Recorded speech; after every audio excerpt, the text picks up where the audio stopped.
Hello, YouTube. Got my cool BillWhittle.com site behind me, but we're going to do something a little special here for the Twitch people who are about to have a cow. So we're going to bring them in, and then I will explain the whole cow situation. And ready? Here we go. And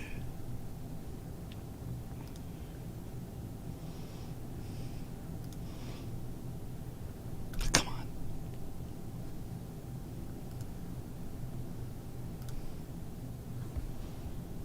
I just accidentally turned off the stream because that's what I do.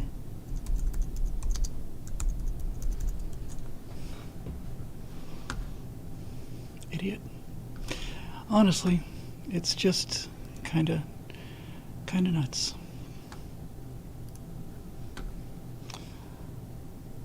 And I had to clear my browser patch, so all this other stuff is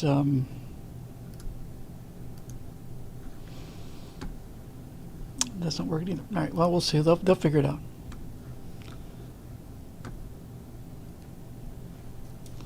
It's only Twitch. I just, since I refreshed my browser, I had to clear all my cache. I can't even log into my own comment stream here.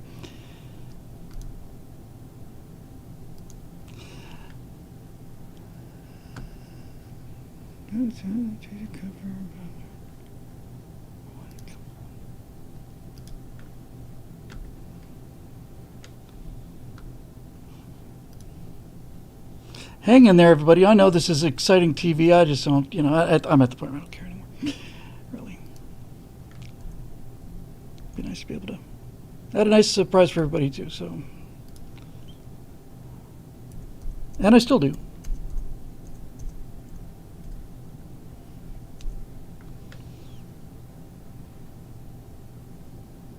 The username is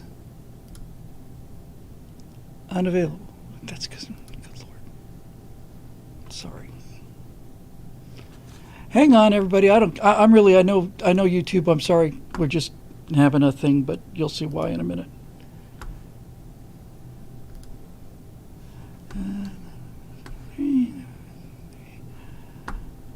Hang on.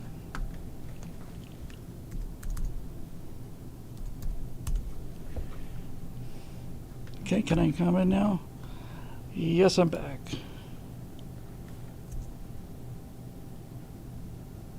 Okay, here we go. So YouTube, you get to see behind the scenes of the Stratosphere Lounge show, which is, you can only imagine, is even more exciting behind the scenes than it is live on the actual stream. So now we're going to start recording. We're going to bring in the Twitch people and wait for them to have a cow ready. Here we go.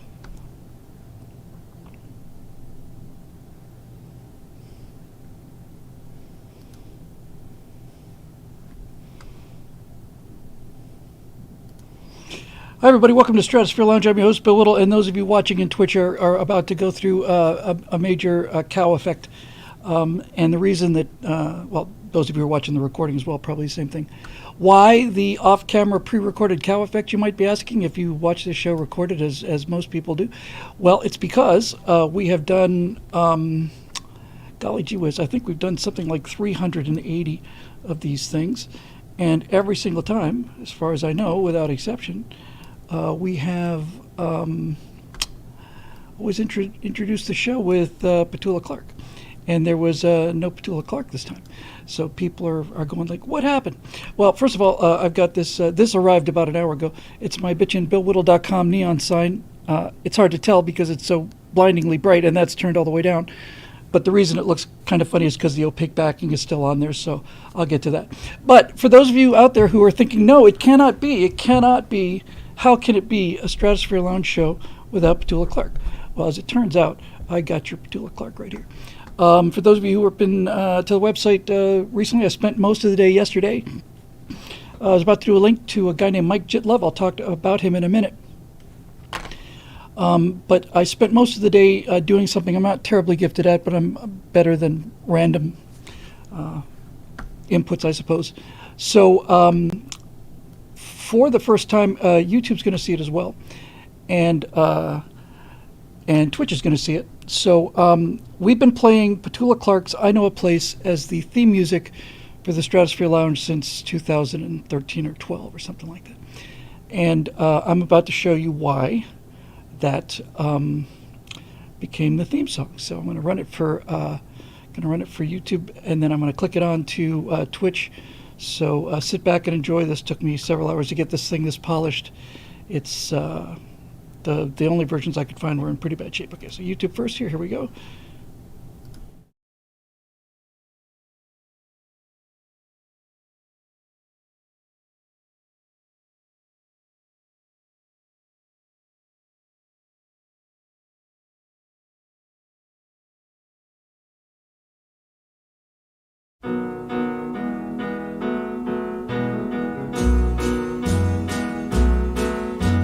Every day when the work is behind you and the shop and the store put the lock on the door, just get away where your worries won't find you. If you like, well, I'll tell you more.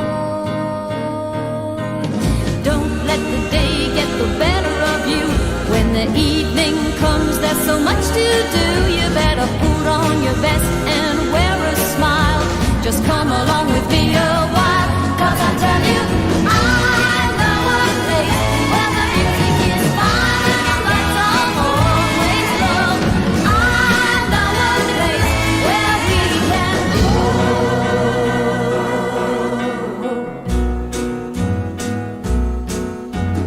At the door there's a man who will greet you. Then you go downstairs to some tables and chairs. Soon I'm sure you'll be tapping your feet, because the beat is the greatest there. All around there are girls and boys. It's a swinging place, a cellar full of noise. It's got an atmosphere of its own somehow. You gotta come along right now, 'cause I tell you, I know a place where the music is fine and the lights are always low. I know a place where we can go.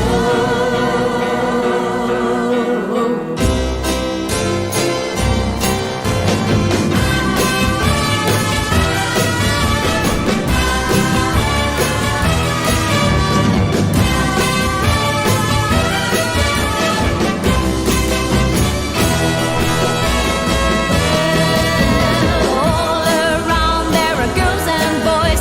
It's a swinging place, a cellar full of noise. It's got an atmosphere of its own somehow. You gotta come along right now, 'cause I tell you, I know a place where the music is fine and the lights are always low. I know a place where we can go. I know a place where we can go. I know a place where the lights are low. You're gonna love this place, I know. I know a place where we can go.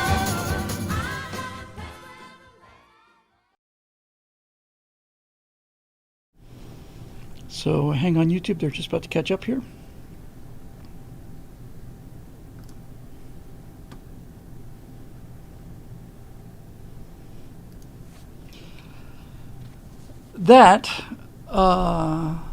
That little piece of work, which may not seem like much to you guys today, is one of the main reasons I got into filmmaking. I know this is more of a Stratosphere Studio show, but I just finished this today and I just put a lot of time in it, so I'm just going to go with it. Mikejit Love is... I'm actually a little speechless. I don't even know where to begin. Let me just see if I can fix this color a little bit here. Take that down. See, all these little things fix the color. That's just a button touch. Mikejit Love did everything that you just saw in camera. There were no, needless to say, there were no digital effects. When I wrote the Facebook post about this yesterday, I wrote, and I've come to believe this, that a lot of guys, that the guys who wrote things like After Effects and Photoshop and DaVinci Resolve and Premiere, I'm convinced that all of those guys saw Mike when this thing that you just saw. I think they saw it probably when they were about the same age I was. You know, I was 20 when I saw this, 18, 19, 20. I was just super deep into filmmaking. No one had ever seen anything like this before, ever. No one had ever seen that cut rate before. Forget all of the effects and everything. No one had ever seen video that was cut that fast, ever. And we went to a production house in Miami called Magic Lantern, and we were just a bunch of teens who had just been making movies for fun in Super 8 film. We're taking it pretty seriously, though, in terms of being able to, we did entire storylines. We'd have car chases, and we had plot lines, we had dialogue, we had wide shots, reversals. We were really, really getting into the idea of filmmaking.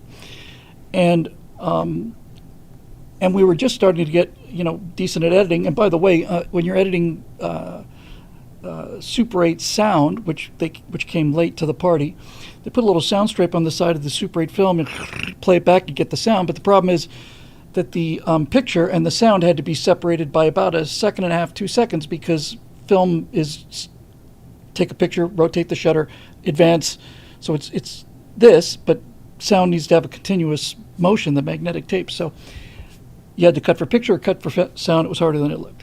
Anyway, we saw this on 16 millimeter film screened in this special effects house, and we lost our minds. No one had ever done this before. That multiple panel compositing that you saw, all those different layers in motion, it hadn't been done ever by anybody, and the depth of it, and the cleverness of it, all the little Easter eggs buried in there. Just for example, just that one tiny shot of that egg-shaped 747 flapping its wings. It's a 1.5 second shot. We just sat there and we were just stunned. We just show it again. We couldn't believe it. That little short put such an effect on my head that I'd never heard the tune before, and I wouldn't hear it again for another 35, 40 years.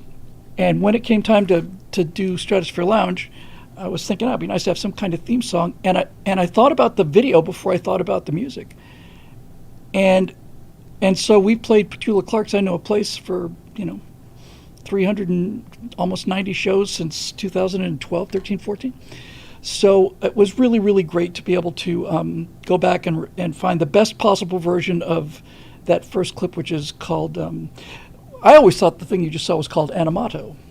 But actually, Animato was the name of Mikejit Love's demo reel. He had 3 different shorts on there, and the one that you just saw was called Fascination, which, like everything else he did, is just plain outside the box brilliant. It completely blew me away. But it's not the first thing we saw. That was actually the second thing we saw. I ran it first because we have to get our Pula Clark in there in order to do Stratosphere Lounge, and also because it is, from a technical point of view, compared to the next one, it's just orders of magnitude away there.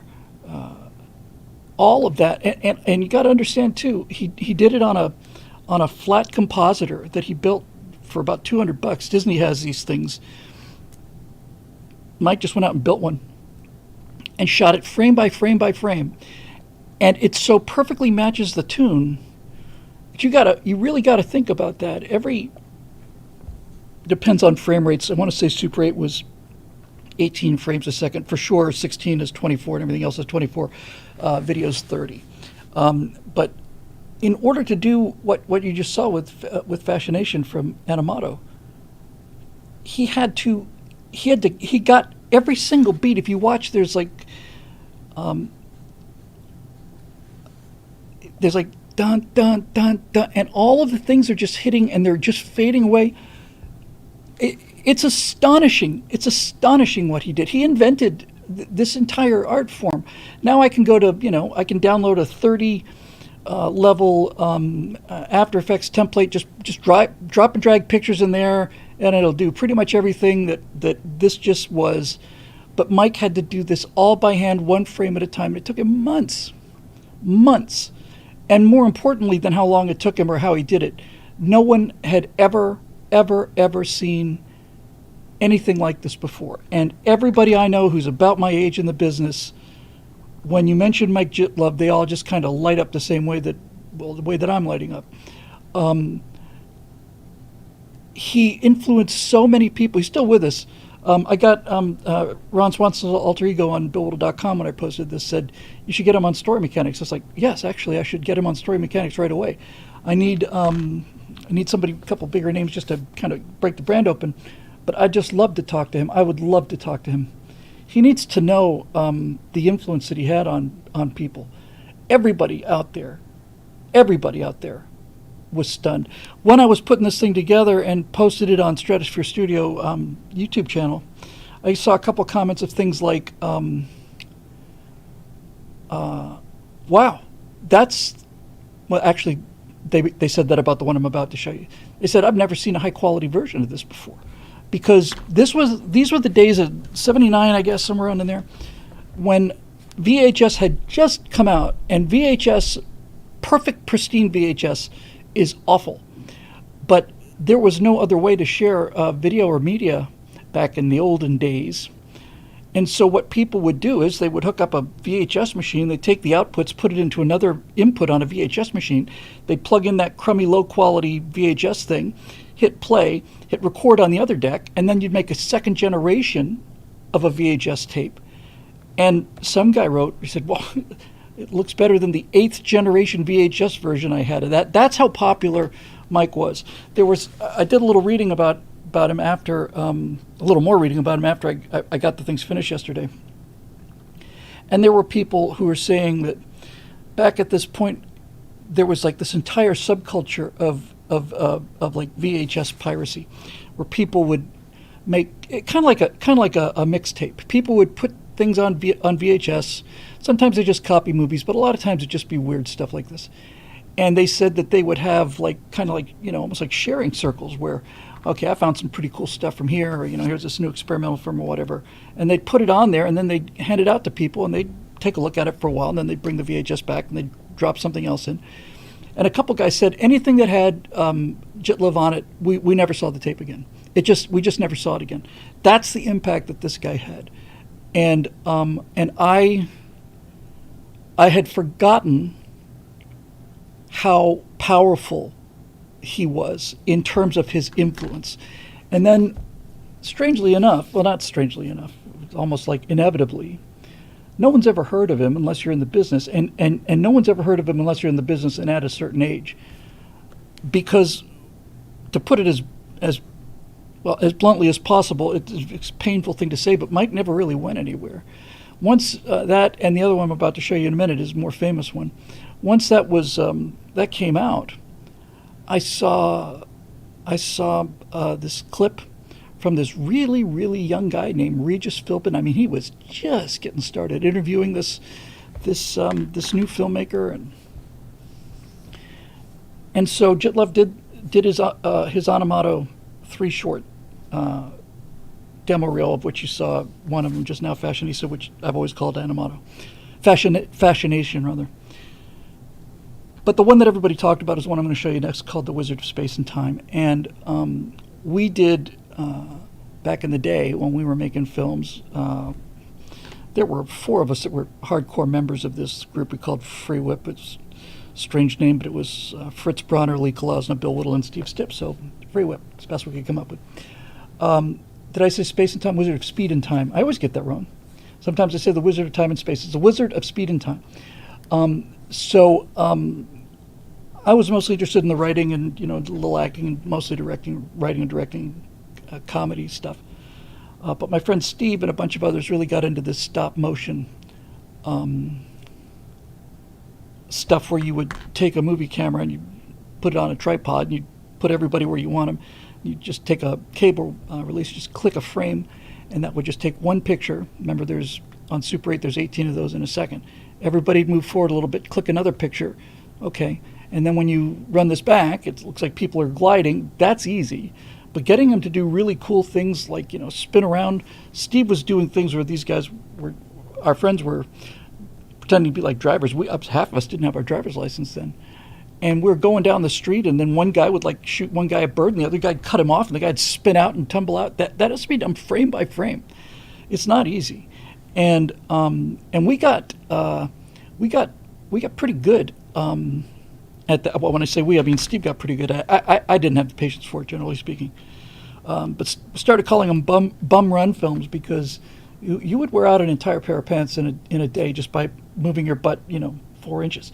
But Steve had to have this vision in his head. Okay, now we're going to start the spin out. So you keep going straight. You're going to turn, turn, turn, turn, turn. It took days. And so we had, when we saw this other film that we saw at the same time, although we saw it before, just before, what Mike was doing with this one, which is his most famous film called The Wizard of Speed and Time, was not beyond our technical capabilities, although it was excellent. We probably could have gotten something pretty close to that technically, because it was just stop motion animation. But the genius of it, just the combination of the live action, the little 3-minute story that he tells. I mean, I'll show you Wizard of Speed and Time. We'll come back, talk a little bit more about Mike, and then we'll get into questions and stuff, because this, again, is really more of a stretch for a studio show, but we cross the streams all the time. So let me play you the second one. I also found the best version of this I could. I sent it to some AI up-resing, sharpened it up a little bit. I cleaned up the audio as much as I could. This is, I think, probably the best version available online. This isn't a contest. You know, if there's somebody's got a pristine copy, then please share it. But because it's all about Mikejit Love. But in any event, it's considerably better than anything I could find without the work I did on it. So I'll tee it up on YouTube first. This is so tedious, this doing things twice here. Hang on. So we'll tee up YouTube, and then we'll tee up Twitch. So hang on, YouTube, and here it comes on.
Hang on, YouTube.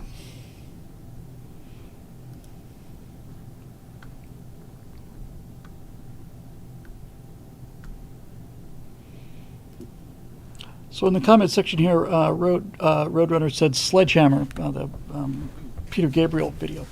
Sledgehammer was an homage to Mikejit Love.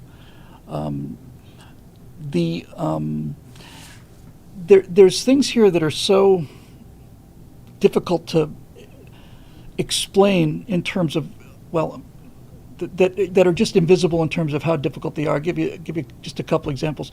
After he drops the girl off in Hollywood, you see him running across the wall. He runs along the wall.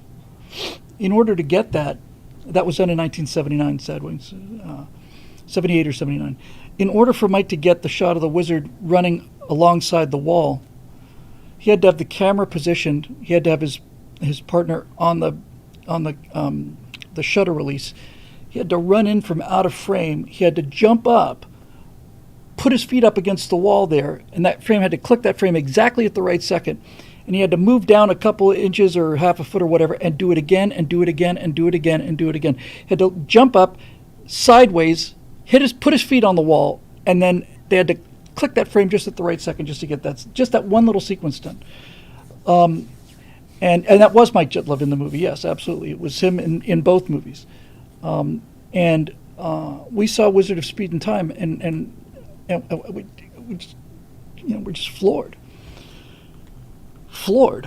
This is before people, before everybody had an iPhone. This is before, well, basically like Tap says, is what people did before the internet. There's not a single piece of what we would call post-production in anything that Mikejit Love ever did, as far as I know. Everything that he did was done in the camera, including little things like the very, very beginning of this. You see Wizard of Speed and Time. There's a little glow around the letters, kind of like the glow on my little neon sign back there. That's not me hitting it's not me pulling down the layer effects and hitting exterior glow and adjusting the pixel diameter, and that's him overexposing letters, and then developing the film and then seeing how it worked. Ron Swanson, as I said, alter ego, said I really should do him for story mechanics, and I'd love to. Now, having spent his entire life in LA, there's a fair chance that he's a gigantic lefty. I don't personally care. I just hope it doesn't bother him. Although he's 78 years old, and that's probably enough time to have somebody be some sensitive. But I don't want to talk about politics at all. I want to talk with Mikejit Love about what it took to get these effects, because here's the thing about what he did.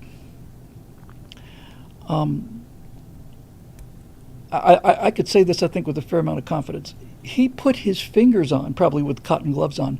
He touched every single frame of each one of those 3-minute movies you saw. He physically touched them. When I started working in 8mm editing, when you'd make a cut, you'd just put this thing in a block and you'd just chop it off, and you'd put a little piece of tape on it with little holes for the sprocket holes, and you'd just tape these things together and run it through the projector and just hope that, that it was going to not fall apart. I went through a very brief period of time when I would actually edit, very brief, because I just simply didn't have the skill for this or the patience. But there were some times when I would edit the way that professional editors would edit, and when they would make a cut on either 16 or 35 millimeter film, they would actually take the film, and on one end they'd actually scrape just a little bit, just a millimeter or two off of the top, and on the other end they'd scrape a millimeter or two off the bottom, put them together and glue them together. And that meant that making a cut was hands of a really skilled guy. You could probably make one cut in about 3 minutes, I would guess, something like that. Then you had to just run these things through this mechanical thing called a moviola that would show you the pictures, and it would make sure that the sound and the picture were literally mechanically locked in sync. And if you make a mistake, that's it, There's no undo button. And if you make a mistake, let's say you have a piece that's got 30 cuts in it, and you want to change cut number 2, you have to build everything after. On videotape, you have to relay it all back in, and it's unbelievable how much work it took. And so here's what happened to Mike. He got Wizard of Speed and Time released, and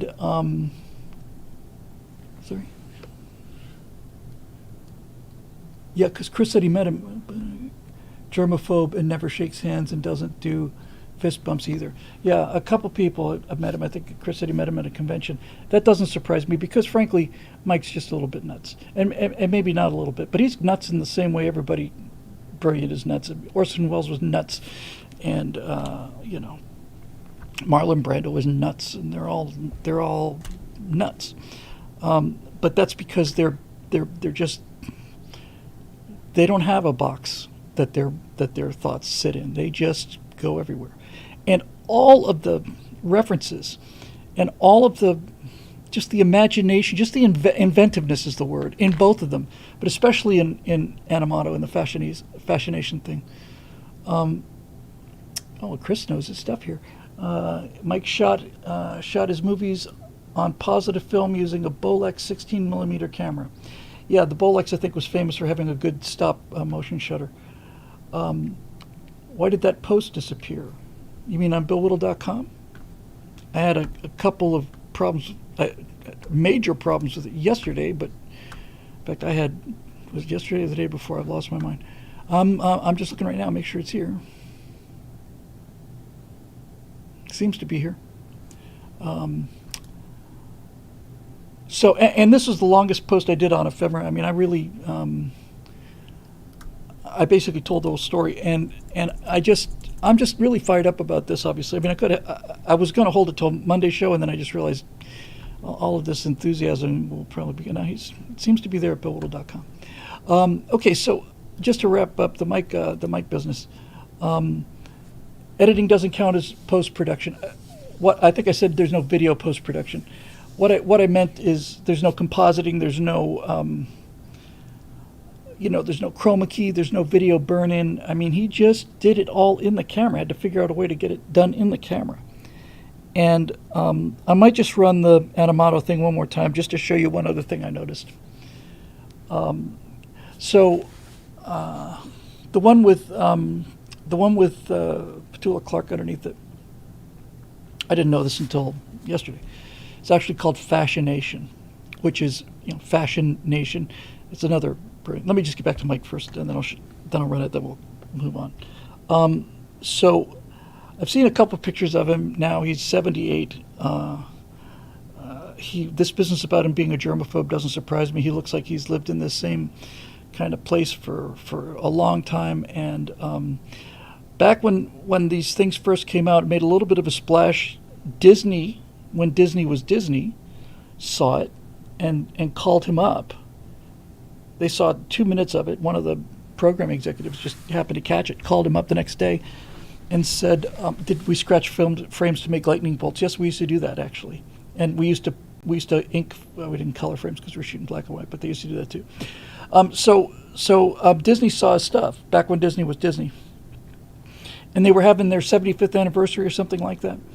And I think from the interview that Mike did, they said, "Mike, we're going to give you 3 minutes of airtime. Do whatever you want. It's all yours. We trust you." And so he went off, and I don't know which one it was. He did a film I think called The Collector, where it's a guy who's got Mickey Mouse everything, and they all come to life. And he's got hundreds of these little characters all moving at the same time. Mike invented the Mickey Mouse satellite that they used. And he was doing this interview, and he said they gave me a couple weeks to do. I think the exact quote was something like, "They gave me a couple weeks to match what the finest studio that ever existed has done over the course of 75 years." And I just thought, well, you're an animation guy. That's what Disney was. That's back when Disney was Disney, before Disney became this thing. And that is why, yes, he wondered why it landed in Cinderella's castle. Yeah, he'd had a close connection with. He loved Disney. He's an animator. What else? What else are you going to do? Mikejit Love's the kind of guy who would look at Snow White and not say, "It's an 85-year-old story. It's really pretty much out of date." He's basically stalking her. Mike would, like most people, more than most people, Mike could look at something like Snow White, and not just say, "My God, it's beautiful," but just say, "Here's how they made it beautiful. Here's how they did it." But the one last thing that I noticed when I was playing this, there's actually a bit of a in the collector one, which I didn't include.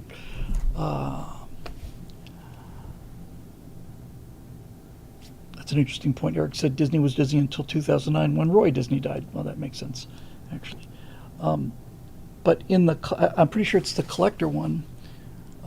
He uses a bit of the theme from the Main Street Electrical Parade, which in itself is a whole episode right there. And what they did with the synthesizers in that, and then They Might Be Giants actually did a cover of the Main Street Electrical Parade music. But yeah, it was just magic. I want to play Fascination one more time. It's going to be tough calling it that. I'm so used to calling it Animato. I'm going to play it one more time for you. Number one, because I love it, and number two, because it's about. I hope you're sitting down. It's about fashion. It's an entirely new way of looking at fashion. And by the way, the last shot second to last shot of Fascination Animato is a shot of Los Angeles with the cars going, and then this giant moon overhead and coming up, huge red moon, and I never forgot that as long as I lived. And as I mentioned on the ephemera page, the ultimate effect that Mike's movies had on me was, man, I got to get out to Los Angeles where all this magic is happening. I got to get out there where all this magic is happening. Now I've lived here 35 years, and I look at all these locations. I say, I know exactly where that was. I know exactly where that is. I know exactly where that is.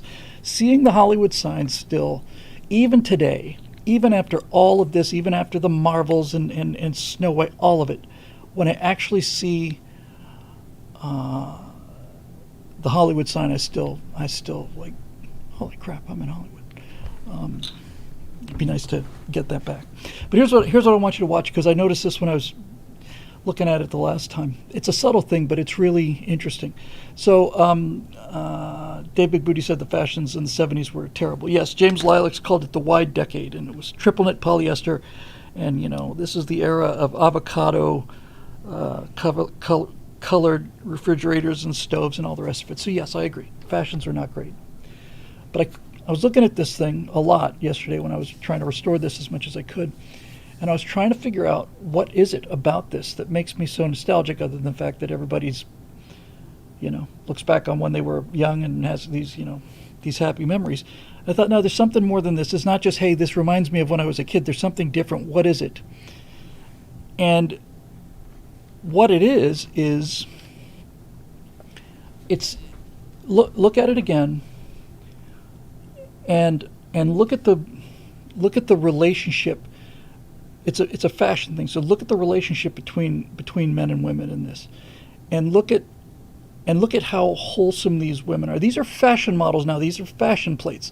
This isn't a Boy Scout thing. This isn't boys' life. This is top fashion. Look how wholesome they are, how healthy they are. Mostly look at how happy they are. Look how thank you very much, Rudy. Look how much smiling they're doing.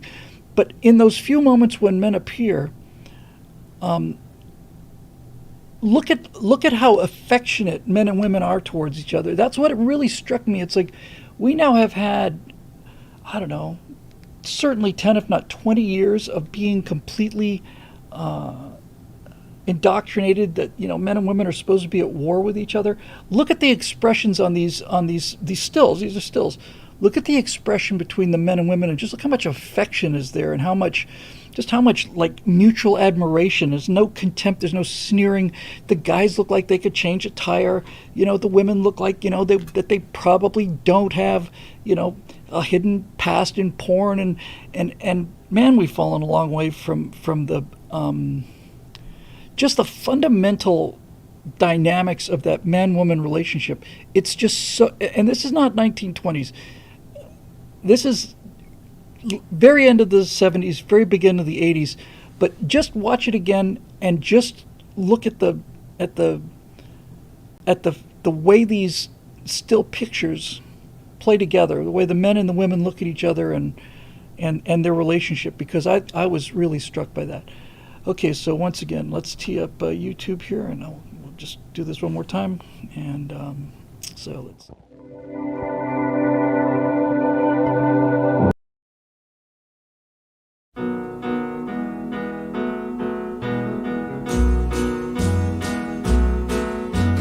Every day when the work is behind you and the shop and in the store, put the lock on the door. Just get away where your worries won't find you. If you like, well, I'll tell you more. Don't let the day get the better of you. When the evening comes, there's so much to do. You better put on your best and wear a smile. Just come along with me a while, 'cause I tell you, I know a place where the music is fine and the lights are always low. I know a place where we can go.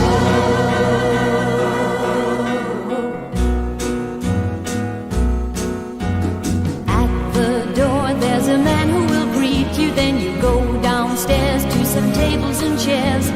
Soon I'm sure you'll be tapping your feet, because the beat is the greatest there. All around there are girls and boys. It's a swinging place. A cellar full of noise has got an atmosphere of its own somehow. You gotta come along right now, 'cause I tell you, I know a place where the music is fine and the lights are always low. I know a place where we can go.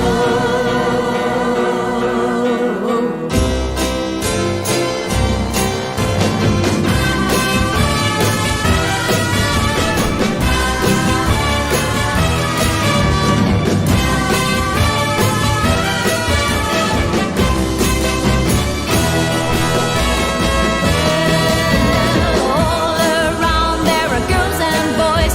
It's a swinging place. A cellar full of noise has got an atmosphere of its own somehow. You gotta come along right now, 'cause I tell you, I know a place where the music is fine and the lights are always low. I know a place where we can go. I know a place where we can go. I know a place where the lights are low. You're gonna love this place, I know. I know a place where we can go.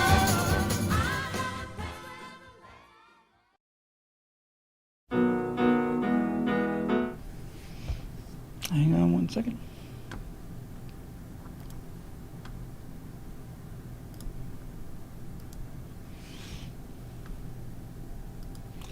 Yeah, looking at it again, I realized. I guess the thing I was really going for was just look how happy everybody is. They're just everybody's happy. They're smiling. Everybody's smiling. Everybody's slim. You know, everybody's just healthy.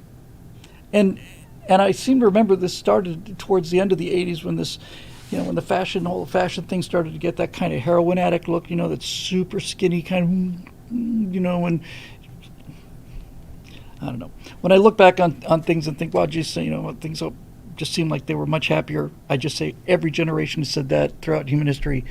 But then again, there's some actual photographic evidence. So I think it's probably because we were all pretty comfortable doing what we were doing and knew what we were supposed to be doing, and that we weren't trying to be reprogrammed by lunatics. And with that in mind, let's get to some of the questions about the lunatic reprogramming competition that's going on out there in the world today. So anyway, Mike, thanks for the memories, pal. That was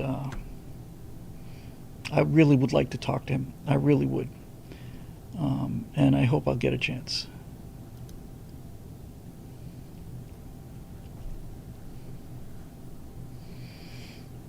Okay, here we go.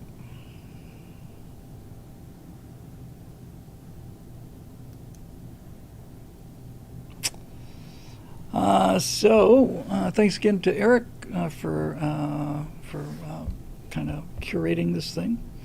So we got an Eric, we got a Jacob Belchuk, we got two Jacob Belchuk, boat college student, Roadrunner, Eric again, Steve Young. Yeah, we can get through this, I think. Okay. Eric Bleak, everyone's waiting for the man with the hat because Christmas is coming up again. Okay, man with the hat. been doing so much for us, so we appreciate it. And you can wear whatever you want. Within bounds of good taste, obviously.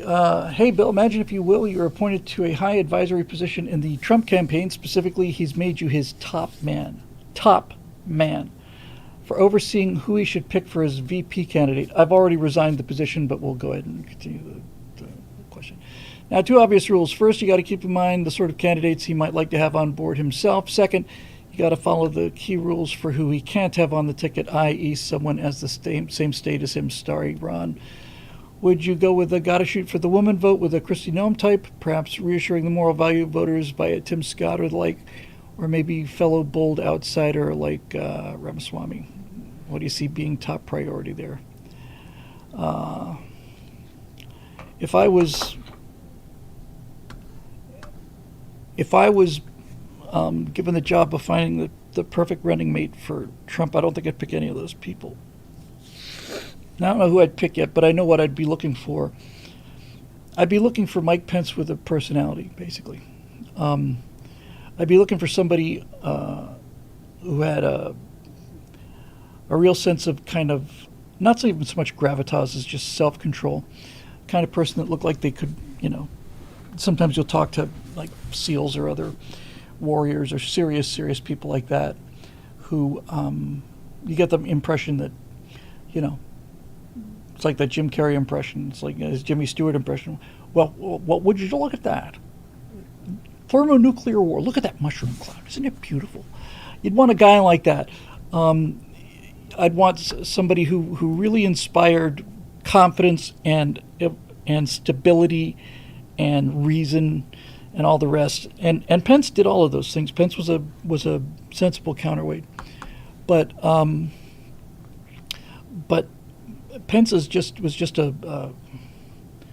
He was a stationary target. He was just. He was a counterweight, but he wasn't. It wasn't like a twin propeller kind of thing. I would go with somebody who could really handle themselves. I'd go for somebody funny and lighthearted without being dopey. I'm trying to think about anybody anywhere who would fit that bill.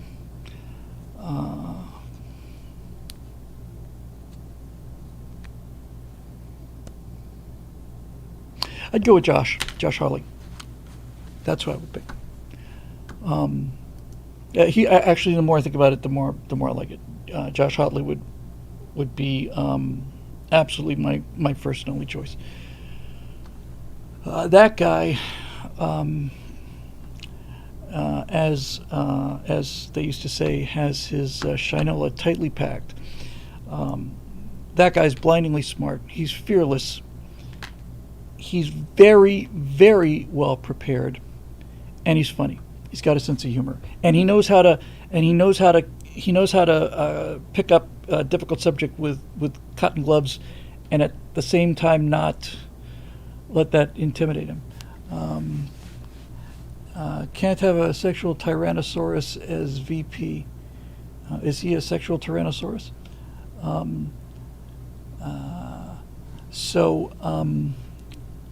No, I'd go with Josh.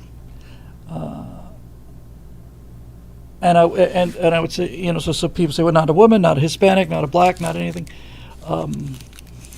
There are a number of other people who I would say are qualified for that. But on some level, if you decide that Trump's running mate has to be one of those things, then you're kind of buying into the whole game, aren't you? I mean, I would pick the most capable person I can for president of the United States, because that's what the vice president is. Josh is young, he's good looking, he's well put together, but he's not stuffy. He's not a stuffed shirt. Has a great sense of humor.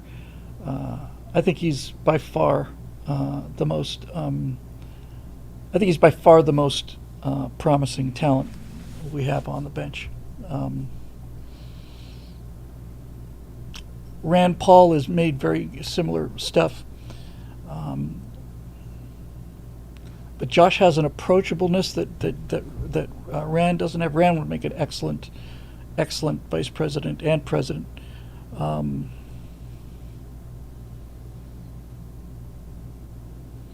I agree that Ted Cruz belongs on the Supreme Court.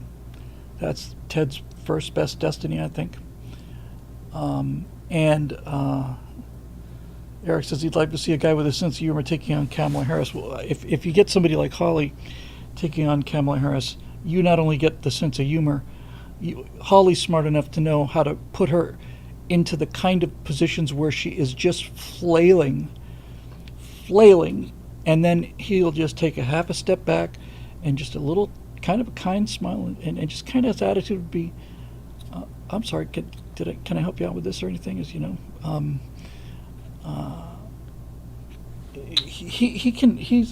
I've seen him. Here's the thing about Josh that I like the most. I've seen him be tough as nails without being mean. That's the way. That's it. I think in a nutshell. I've seen him be really angry without being mean. I've seen him be persistent and tough without being mean, and that's a rare quality. And I think I think he's by far the most promising person that we've got out there.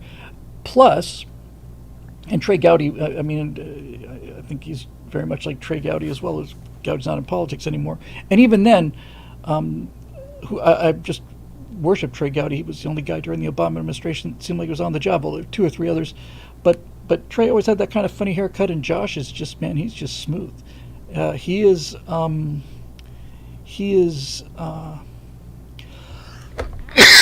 I'll tell you what he is, and I wouldn't mind having this on our brand once in a while, like maybe once every century or so. He's young, he's smart, he's handsome, and he's funny. And young, smart, handsome, and funny is a great combination, and that's what made so many Democrats. There is, I don't know what percentage of the Democratic Party went Democrat specifically because of the Kennedys, but it's a significant percentage. Eric Blake says Trey Gowdy for FBI chief, Rudy Giuliani as AG. Trey Gowdy would be great for the FBI. Rudy, who I admire beyond words, is starting to approach real cognitive problems. I think there's no question about that. So I think it's time for Rudy to earn himself a well-earned retirement into the hall of our fathers, in whose mighty company he should never be ashamed. He was astonishing, but anybody who doesn't see that he's starting to suffer from some cognitive issues is probably just looking through rose-colored glasses, because I really just adore the guy. Holly, I'll take Rand Paul over Holly any day, says Joe. Flink, Rand's libertarian, Holly wants theocratic rule. That's a fairly strong statement, you know. I mean, we all can disagree here on the show without getting angry about it. I've never heard anybody or anything, anyone call for theocratic rule in this country. I know that many of Holly's objections towards things will be based on, usually what I've seen him is cross-examining or trying to pin down Biden administration officials for anti-Christian bias, but I don't consider that to be anything like a guy who's calling for a theocratic rule. I personally haven't gotten any of that from him. If you've seen stuff I haven't seen, then that would be concerning. But like I said, I think one of the reasons that Holly is is bringing up Christians so much, it's not so much that he wants theocratic rule, so much as he wants people to stop targeting Christians and closing churches while allowing things like the George Floyd protests to go on. Yeah, Holly in just runaway favorite choice, and again, it's like, well, 2 white men, yeah. You show me somebody who's better than that, and I'll take them with a cheer. I think there's room all over the cabinet for Republicans have extremely, compared to the Democrats anyway. That's not terribly high bar to clear, but The Republicans have a tremendously deep bench in terms of really top-notch people who are, ready to go, and people who are, even just people like Kerry Lake, all the rest of them are just really sharp men and women, and they're young. Most of the Republicans that are on the national scene are under 50 that I'm aware of. Certainly they're under 60. Average age for the Democrats is deceased. Too bad we can't get Condoleezza Rice. Sorry for the spelling. Kandi would make such an excellent Secretary of State again. Kandi was just so tough, and the reason you could tell she was tough is because she never had to act tough. That's always a give. It's always a tell. When people are constantly kind of posturing like Kerry or especially Hillary, we came, we saw, we kicked his ass or whatever the hell she said. That's what nerds and weaklings do when they try to sound like, warriors. Real warriors don't say jack. They are the guys I've known who have been the deadliest warriors in the history of the planet are not only the quietest people I know, they're also the most decent, nicest, even-tempered, kind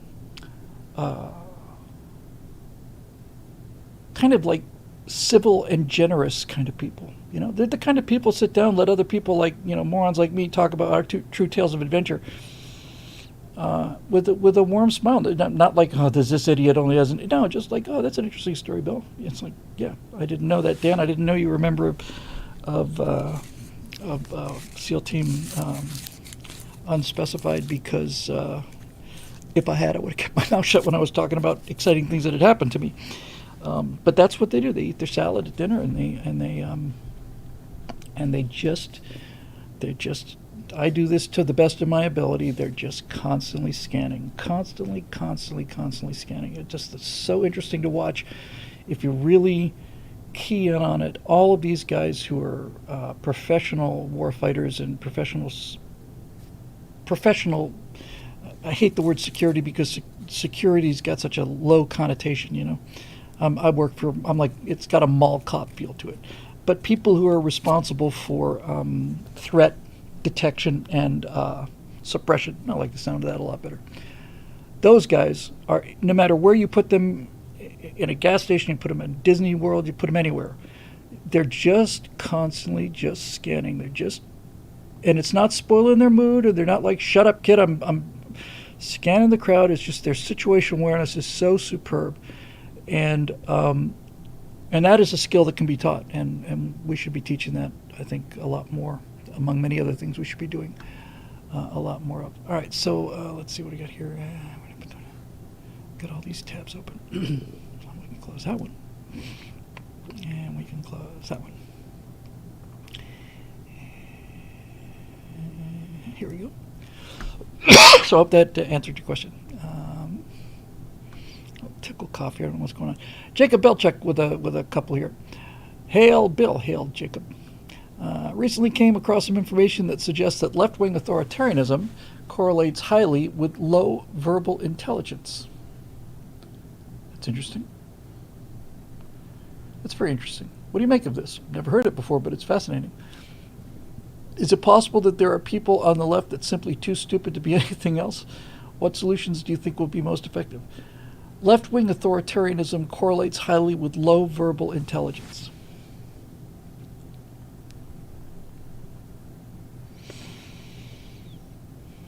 This is something I've never thought about before. So my first, usually when I've never thought about anything, I'll just give it to you as it comes, and we can all make our horrible blunders together here. So the first thing, when you said authoritarianism and low verbal intelligence, my first thought went to Hitler and Lenin, both of whom were authoritarians and both had superb, in fact, legendary verbal intelligence.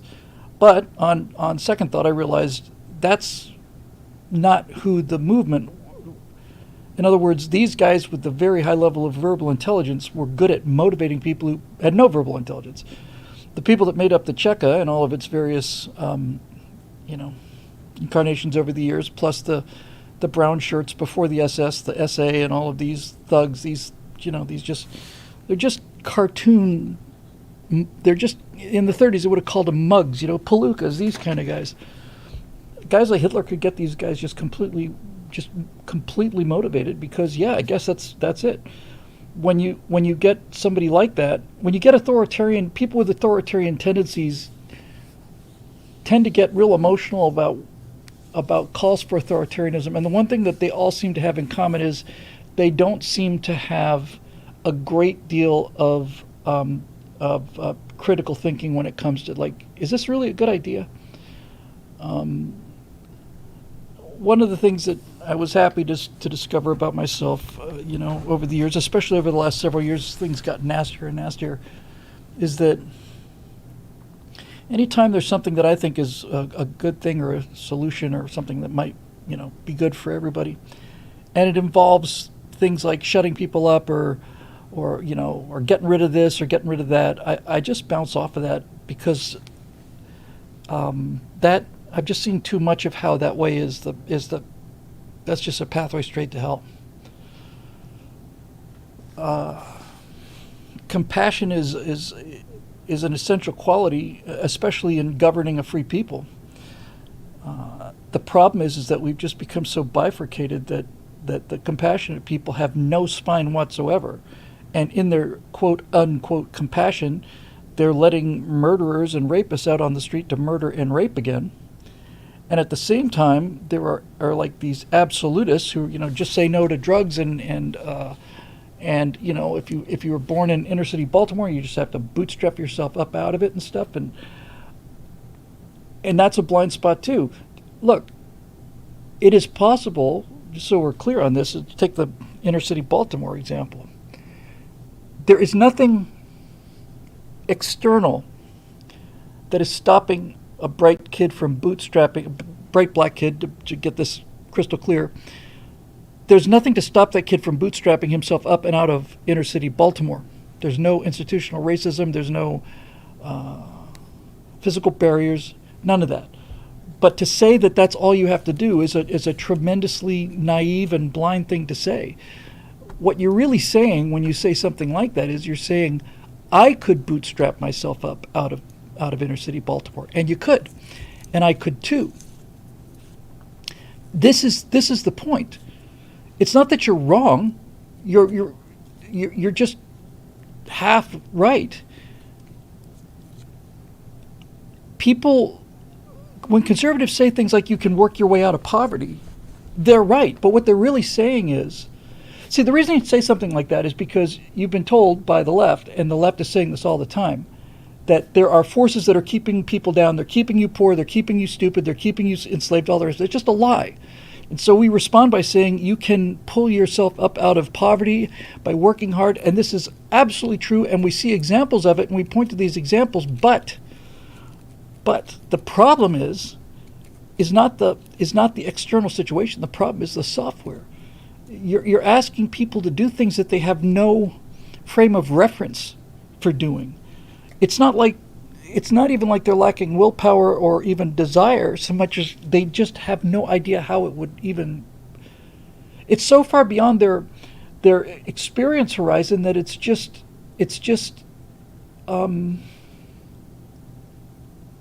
unthinkable. We know it's true. We see examples of it, and the all-time greatest example in not only in American history, I suspect in human history. I think, honestly, I've said this before, but it just needs to be said again.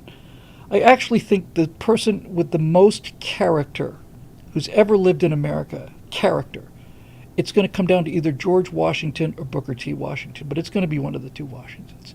In terms of just character, force of goodness and desire to do the right thing that changed history. Booker T. Washington should be on our money. He should be on all our money. Not Abe Lincoln. Abe Lincoln is, I put Abe Lincoln in that same kind of boat. But Lincoln inherited a powerful nation that tore itself apart. Washington had to believe in it for 6, 7, 8 years. Booker T. Washington was born a slave. He He had heard that there was a school open for former slaves in Virginia, the something institute. I want to say the Hampton Institute. I'm not 100% sure about that. I've forgotten now. And it's not like he sat down and wrote a letter. He just heard that there was a school for former slaves, and so he went there. He went to Richmond from Alabama, and he had what little money that other slaves could scrape together. Sometimes they'd give him a chicken or something, or a nickel, or rags, little rags that he could sell for something on the road. He took as much money as he could. He thought he'd take a carriage there. The carriage got him, 5% of the way. He realized, I don't have enough money for the carriage. He walked most of the way. When he got to Richmond, which was just a day away from where he wanted to be, he got into town, and he was so tired that he found a little depression underneath the wooden floorboards that made up the sidewalks at the time, and he slept underneath the sidewalks with his nose this far away from the wooden planks that are creaking from people walking on it. Wakes up the next morning, he's really hungry, he hasn't eaten in 2 days, hears a steamer blowing a whistle, gets up, straightens himself up, walks to the wharf, and goes to the captain of this small steamer, and basically walks up to him and says, "Sir, I've just arrived. I'm extremely hungry. I was wondering if I could perhaps work for you for the day in exchange for a meal." Words to that effect. And the captain said, "Sure." Didn't feed him first. He said, "Yes, okay." So Booker T. Washington started shoveling pig iron, what are those things called? Ingots. Shovels full of iron ingots. He did this for 4, 5, 6 hours, got some lunch out of it, worked the rest of the day, got paid enough to get dinner.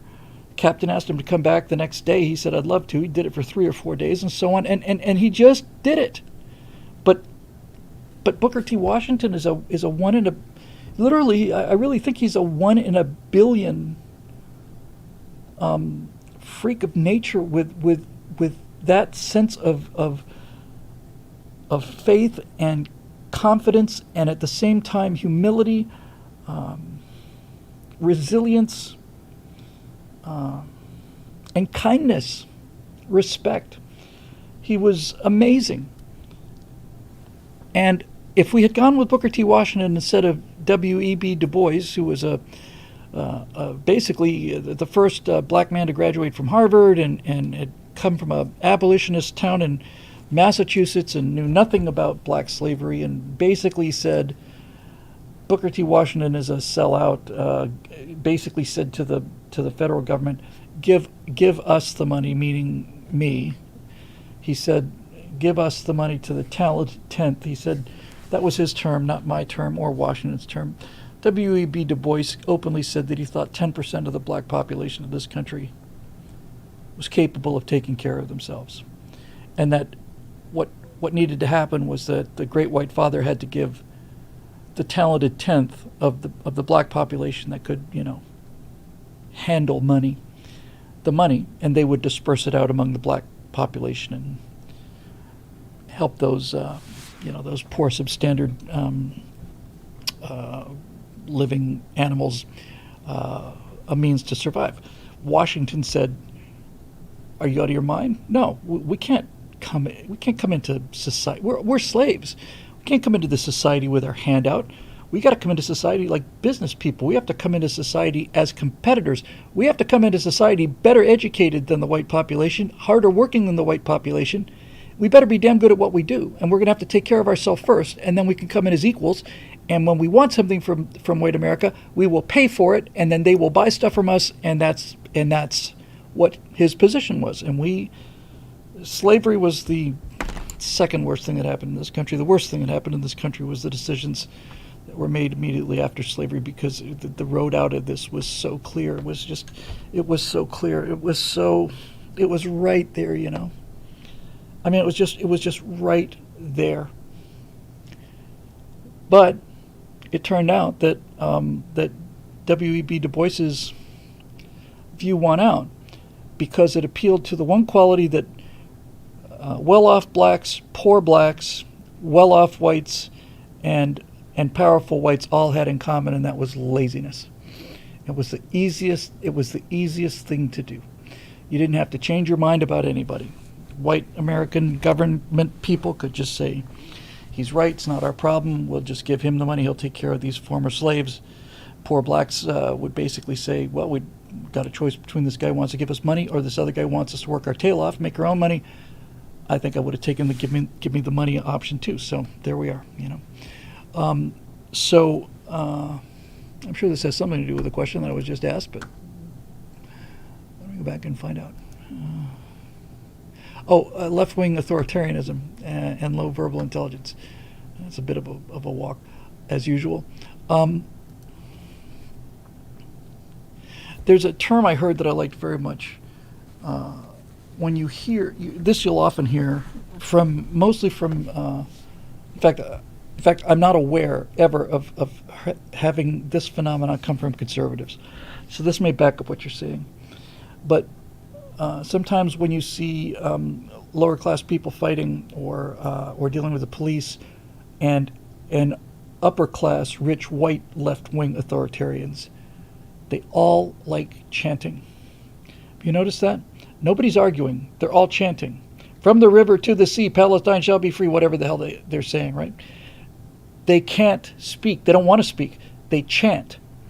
And when sometimes you see people fighting, or when they've been arrested for drunk driving, or they've committed an accident right in front of people's eyes, you'll hear them say things like, I didn't do it. I didn't do it. You can say what you want to, but I didn't do it. I didn't do it. I didn't do it.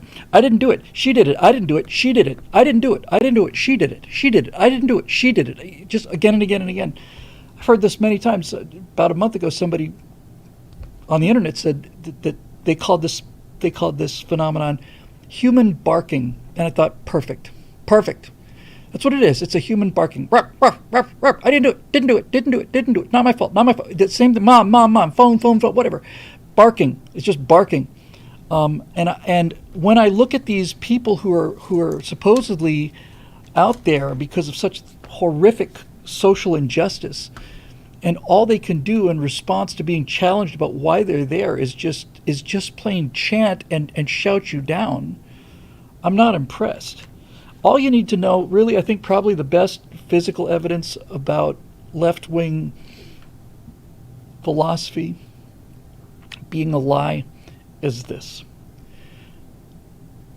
Progressives will tell you that there are horrible injustices in society that must be rectified through the passionate resistance of the vanguard, right? The professional revolutionaries. This was Lenin's idea. We don't even have to have the people want a revolution. The people, basically what Lenin said. He's not mincing his words either. Lenin said the same thing as all modern leftists. The workers who are being exploited are too stupid to do anything about it. In fact, most of them are too stupid to even know that they're being exploited. So what they need is a professional revolutionary class. And that's what Lenin and the Bolsheviks were. They were professional revolutionaries. And the Marxists out there today are professional revolutionaries, and that's what they do. All these social justice warriors, what are their skill sets? They have no skills. They don't have a skill set. All they have is the ability to get angry about things that they believe make them good people. But the lack of seriousness in terms of their charges, right? I'm just going to an evidence point here. One of the key points of evidence that this whole thing is invented and not real is simply this. And it's genius, and as always, or at least as usual, it's from Jordan Peterson. Jordan Peterson talked about the number of times he's been shouted down, threatened. Ben Shapiro's been barricaded in a room with people on the other side of the door wanting to kill him. We've all heard stories. What's her name? Gaines, who was locked up and ransom demanded at a university. Right? So we hear again and again about all of these conservatives that are intimidated by these Antifa thugs and all these so-called social justice warriors. Do you know what Jordan Peterson does in order to avoid being? You know what he does in order to avoid the problem of protests and being shouted down? It's genius. It's absolutely genius. In order to avoid the conflict, the shouting, the screaming, the threats, the intimidation, Jordan Peterson holds his events at 8:30 in the morning. That's it. You just sit and think about that for a second. I'll give you all just a couple minutes, just a couple moments just to think about that. Think about the genius of that. And think about what that says. He has his events at 8:30 in the morning. Because if he has them at 8:30 in the morning, the people who want to hear Jordan Peterson will show up. But the people who are there to protest Jordan Peterson are not getting up at 7 o'clock in the morning. And this is my entire point.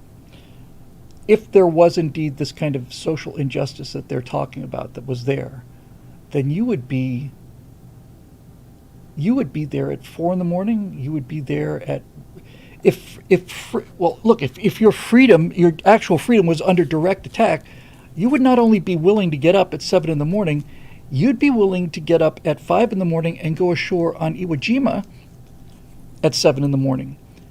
The fact that the protesters are not willing to wake up early in order to go and protest this thing that is supposed to be this great evil is the single greatest data point that the entire thing is invented. Because if this was a genuine injustice that was genuinely done to people, then it wouldn't matter what time Jordan Peterson was speaking. When Jordan Peterson says, I do the events at 8:30 in the morning, I don't have any trouble, it's telling me people understand that it's more important for them to sleep in late because they don't like getting up early, that's more important than fighting the Nazi death machine. And people who are actually fighting Nazi death machines don't have that value set.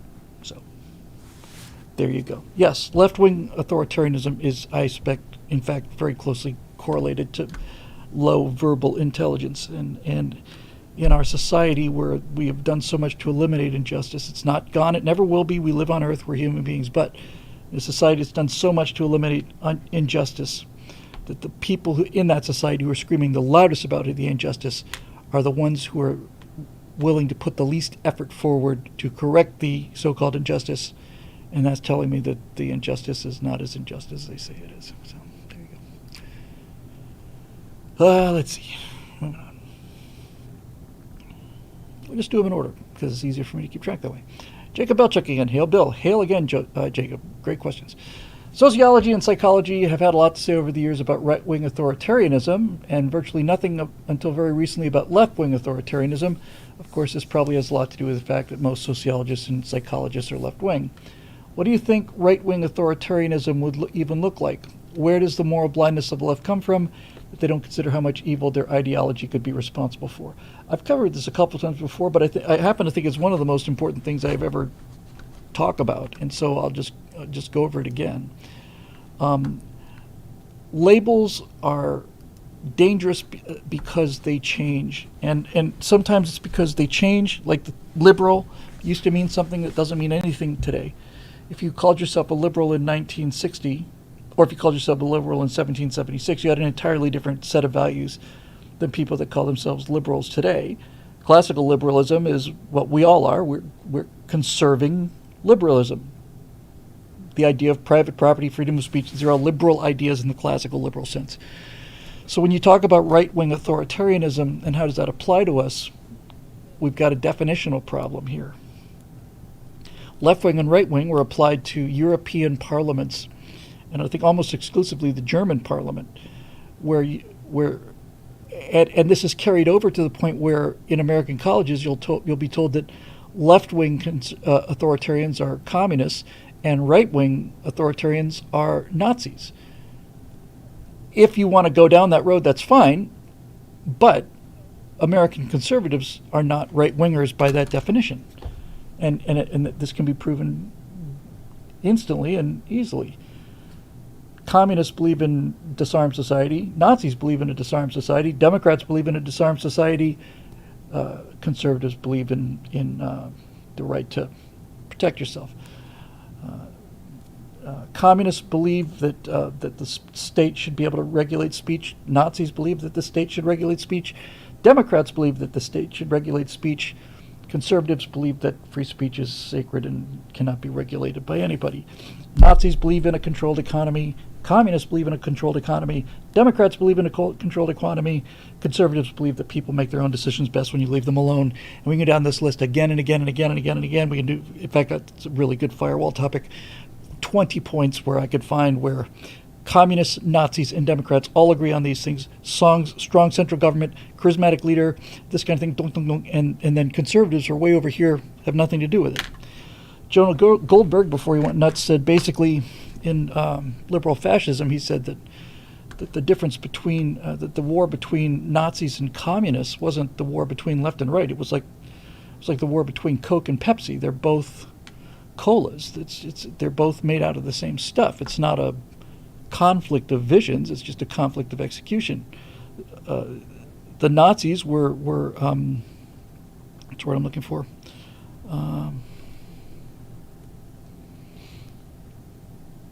The Nazis were race-based ideologues and totalitarians, and the communists were class-based totalitarians and ideologues, and we're neither of those things.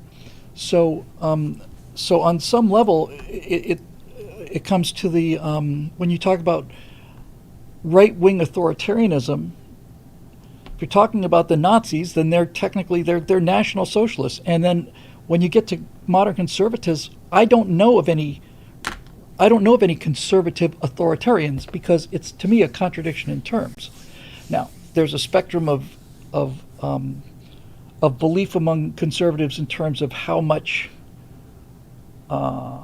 power is needed by the state, but no one's saying wants the state to have any power. It's just a discussion really about human nature between libertarians and conservatives about how much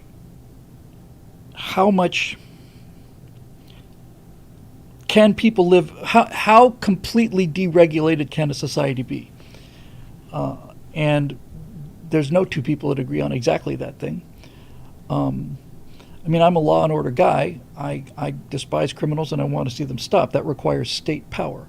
But I also despise and hate when the police, especially with the FBI and so on, exceed those boundaries. And if push came to shove, I'd be more afraid of a police force that's too powerful than I would of one that's not strong enough. But again, I think that this idea of conservative authoritarianism is a contradiction in terms. You know, one of the things, it took me forever to resolve this paradox. I didn't resolve it myself. Somebody just made it very clear for me. And I know it was a paradox. It's not like I was spending time thinking about this, but I could not resolve the issue of what happens when the irresistible force meets the immovable object. Now, clearly, I didn't sit down and think, well, if I build a rock strong enough,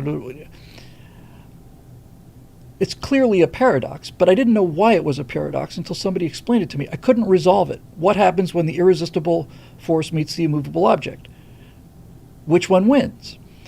Until somebody finally said to me, no, Bill, here's the trap. If there is such a thing as an irresistible force, then there is no immovable object. If there's such a thing as an immovable object, by definition, there is no such thing as an irresistible force. Each one of them defines the other one out of existence. But without realizing that, you can put these two things together and find yourself in a real pickle. But when somebody explained that to me, I said, oh, of course, that's why you can't make sense of it. If there's an irresistible force, the definition of an irresistible force means that there are no immovable objects, and vice versa. So I feel that way about conservative authoritarianism. You can say I'm in favor of a big, powerful state, single-payer health care, forced vaccinations, and I'm a conservative, but that's a contradiction in terms. Conservatives don't believe any of those things. So the closest thing I can get to in terms of like the real world that we live in, I would say would be the things that we would need to watch out for in this country among non-leftists would be, first of all, as I mentioned earlier, that lack of compassion, because that comes from a lack of understanding that in many cases things like drug addiction is a great example. It's not a question of willpower. Probably the blind spot, as close as I can come to right-wing authoritarianism in terms of what you're talking about, is this blind spot that people that do destructive things could stop doing those destructive things if they just had enough willpower. And that's just plain not true. That's the perspective of somebody who was raised well and has discipline and self-esteem and believes, had good parents that took care of them. And so then for them it is a matter of willpower. And when they lapse, it is a lack of willpower. But this just say no thing to drugs or alcohol, meaning, well, I know you're a drug addict, but why don't you stop doing that? As a person who used to hang around with a lot of drug addicts, I can tell you that the thought has occurred to them prior to being told by somebody else, you could just stop doing this, That thought had occurred to them. But as Ron White said, they had the right, but they didn't have the ability. So some things are bigger than people's willpower or their decision to do right and wrong. And the reason I'm saying that is because some people are broken, and I'm one of them. You can accomplish an awful lot with a great deal of sandbag work and buttressing and things, and I'm lucky because I kind of fell on that cusp between. None of this is easy for me or automatic. I just happen to. I've always had a good sense of right and wrong, and I've always wanted to do the right thing, even when I've done the wrong thing. And so, I kind of live in this sort of gray area. But there are people who are fully aware that they're ruining their lives, and despise themselves for it, and cannot stop not because they're not strong enough. They can't stop because they can't stop. They don't have the ability. It's bigger than they are. That's why the first step of all the 12-step programs is that there is that you essentially, look, a lot of people have had a problem with this from the outside. In a nutshell, what the 12-step programs do with addicts, alcoholics, sex addicts, gambling addictions, food addictions. What these 12 steps do early on, in fact, instantly right off the bat, is they basically say that you have a disease, and this disease is what's doing these evil things. And it's not you, it's the disease. You didn't choose it, but you are responsible for it. You're responsible, but you didn't choose it, and you can't control it. And a lot of people say, oh, well, by making it about a disease, you're taking away the person's choice. And that's true, because they didn't have a choice. It was bigger than them. It was never a choice. It wasn't like I should stop drinking today. They know that. They can't. They can't. They're broken. And this is probably as close as we can come to the kind of this conservative authoritarianism, is this lack of compassion for things that most conservatives don't understand. And they don't understand them because they're not broken. These pathologies are the pathologies of broken people. Conservatives, generally speaking, are conservatives because they're healthy people. They've got a mom and dad that love them, and they're usually the product of a stable family growing up, and they've been taught that they're responsible for their own successes and their own failures. They've been taught to face responsibility when you do something wrong. They've been taught to confess about things, to all of this, and that's all of these things that I believe in. And so when they see somebody destroying their lives and the lives of everyone else around them, they say they should just stop doing that. And it doesn't make sense to them. And it doesn't make sense to them because they're not broken. Now, with that said,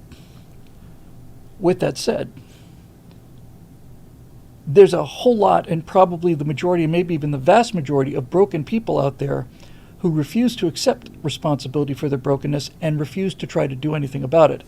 And these people need to be dealt with in the harshest possible terms. People that continue to steal, people that murder or rape people, that's not, hey, poor you, you have a disease, you weren't raised right, just go back on out there, it's not your fault. No. Everything you do has consequences. Some people are broken beyond repair, and those people need to be put away for the rest of their lives. We should do that as humanely as possible, but that's where they need to go.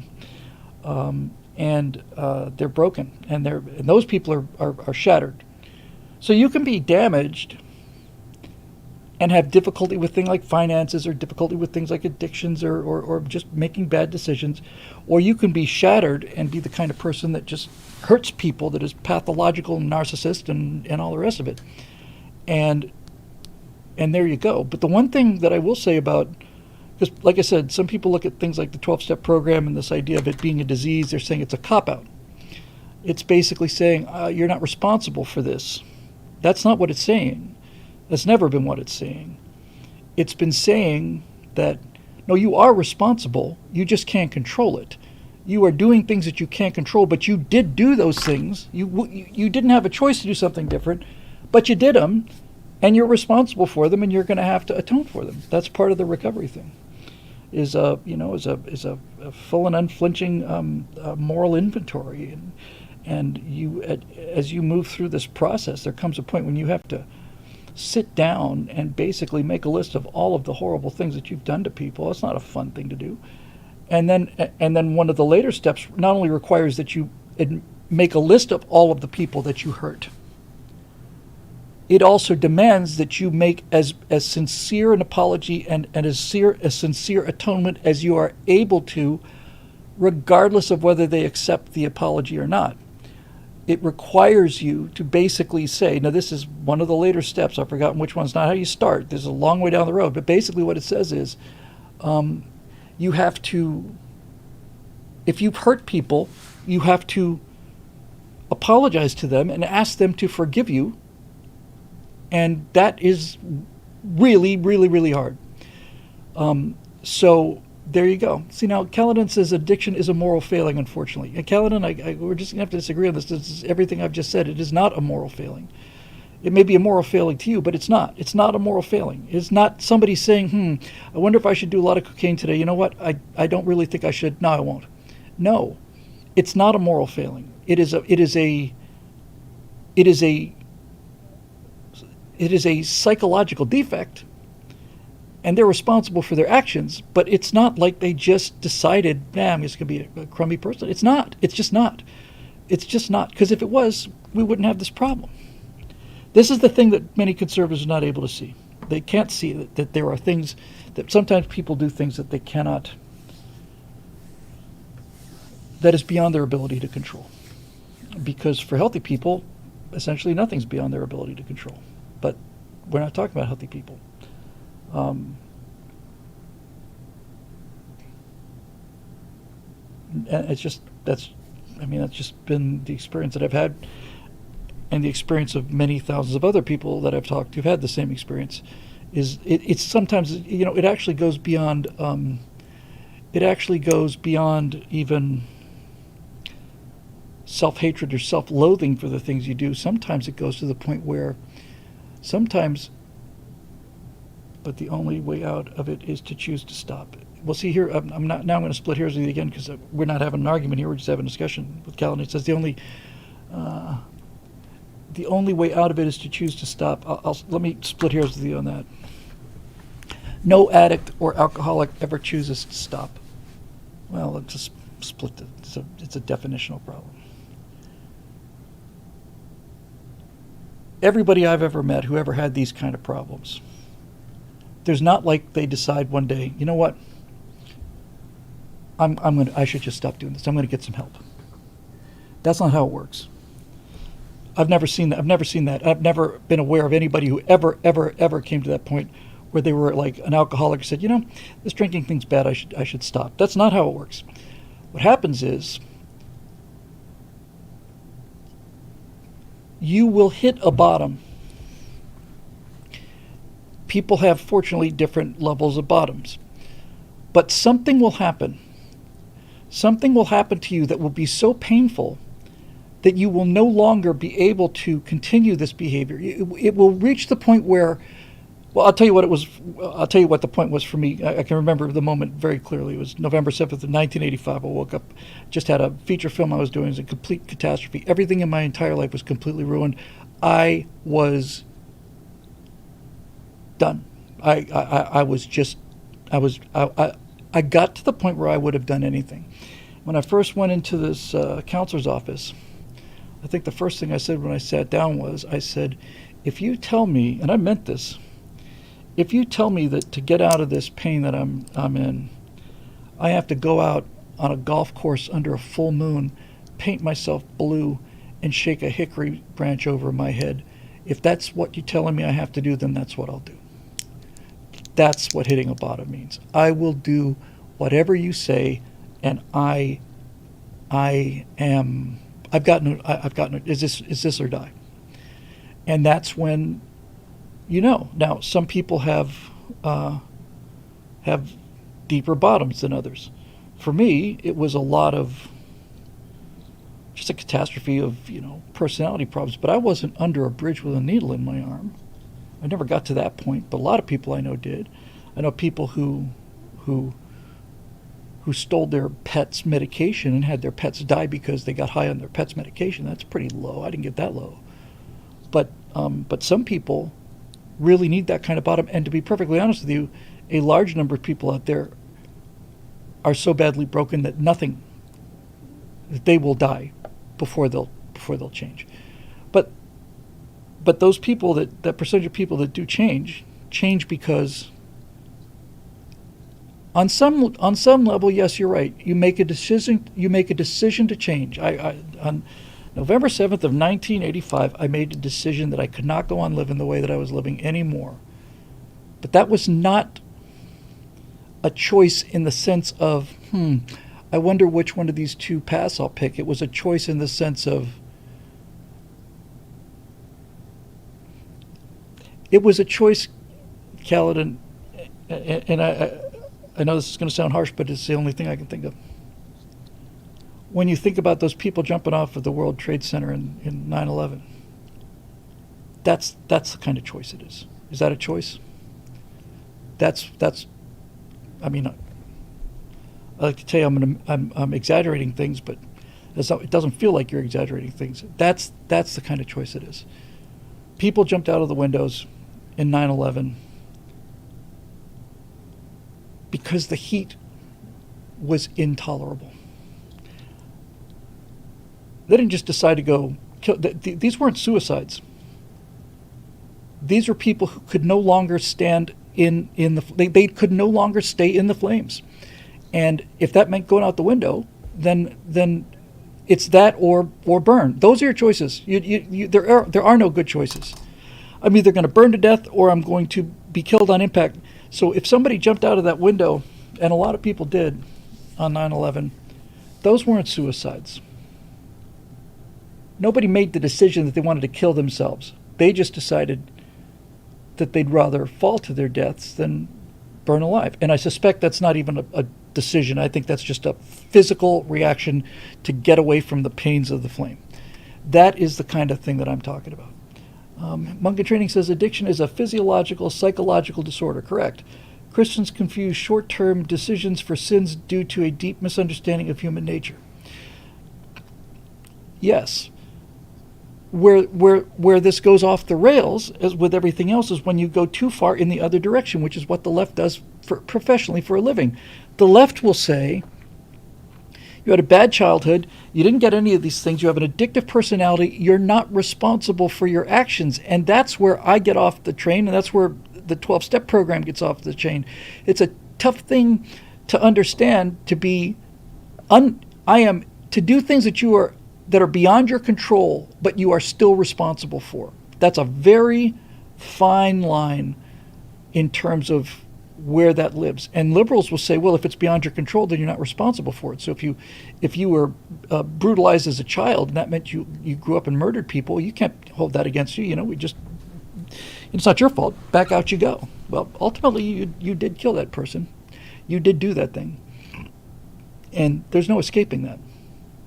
So this is where that middle ground is. And I do know for a certain fact that if you're going to err on one side or the other, the societies that tend to say lock-up criminals are much more pleasant places to be than the ones that say it's not their fault, just let them out. So anyway,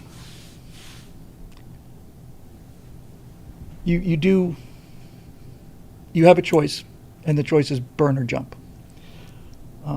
And some people are so afraid to jump and they'll burn, which is inconceivable to me. But That's what it felt like to me anyway. All right, so moving on here. Broke college student, Roadrunner, Eric, Steve Young. Okay. Great questions tonight here. Topic. Baby boomers in housing. Hello, Bill. Hello, broke college student. What a fine male or female you are. Not that there's anything wrong with that. Wow, recently I bought a house after getting engaged and saw the real estate market. Well, damn, man, you are a broke college student Gen Zer, and you have already outclassed me after my 64 years, so well done for you. In all sincerity, congratulations. That is one of the great achievements in life. Recently I bought a house after getting engaged and saw the real estate market. By the way, bought a house after getting engaged. I know broke college student is Gen Z. Bought a house, got engaged. Your chance of being successful in life is now in the 99+%. Just from that one sentence. I suspect the potential avenue of the "you will own nothing and be happy" will be a consequence of asset-backed securities used as an investment to fund pensions by banks, investment management firms, and insurance companies. Yes, there are people that want to control everybody's lives, and the way they can do that is by controlling your actual life. Your food, your housing, and your health care. You will do what we tell you to, or else you will die. You'll starve, or you'll. That's it. We own you. For a time, investment management companies such as Vanguard and BlackRock were purchasing single-family homes as part of their investment portfolios. These companies only have to care about the asset value of the house at the time of purchase and selling, since they do not have to get a loan, whereas a young home buyer does. In some sense, they are more insulated than a new home buyer. That is a very acutely astute observation. Also, during the rise in interest rates for new mortgages, younger individuals were complaining about the difficulty of becoming home buyers. A response from older boomers was to note that the extremely high interest rates back in the 80s, which included rates up in the double digits. However, this does not account for the asset inflation of homes rising well above the regular inflation rate, 10% on a $100,000 versus 8% on a $400,000. Do you think this is a blind spot for older conservatives? I've seen these critiques from conservatives in their 20s to 40s towards boomers. Sorry, real quick. Wife of Krill says, I just found your What We Saw series and just wanted to say it was awesome. As someone born in 92, the entire Cold War and the space race were entirely foreign concepts to me. Well, thank you, sir, very much, Wife of Krill, and say hello to Krill for me, too. Yeah, I tried my very best to get people to get the sense of what it was like to live through those things. So that was very nice of you, and thank you. I'm very, very, very proud of those works. Okay, so let me just widen this up here, Mr. Broke College student.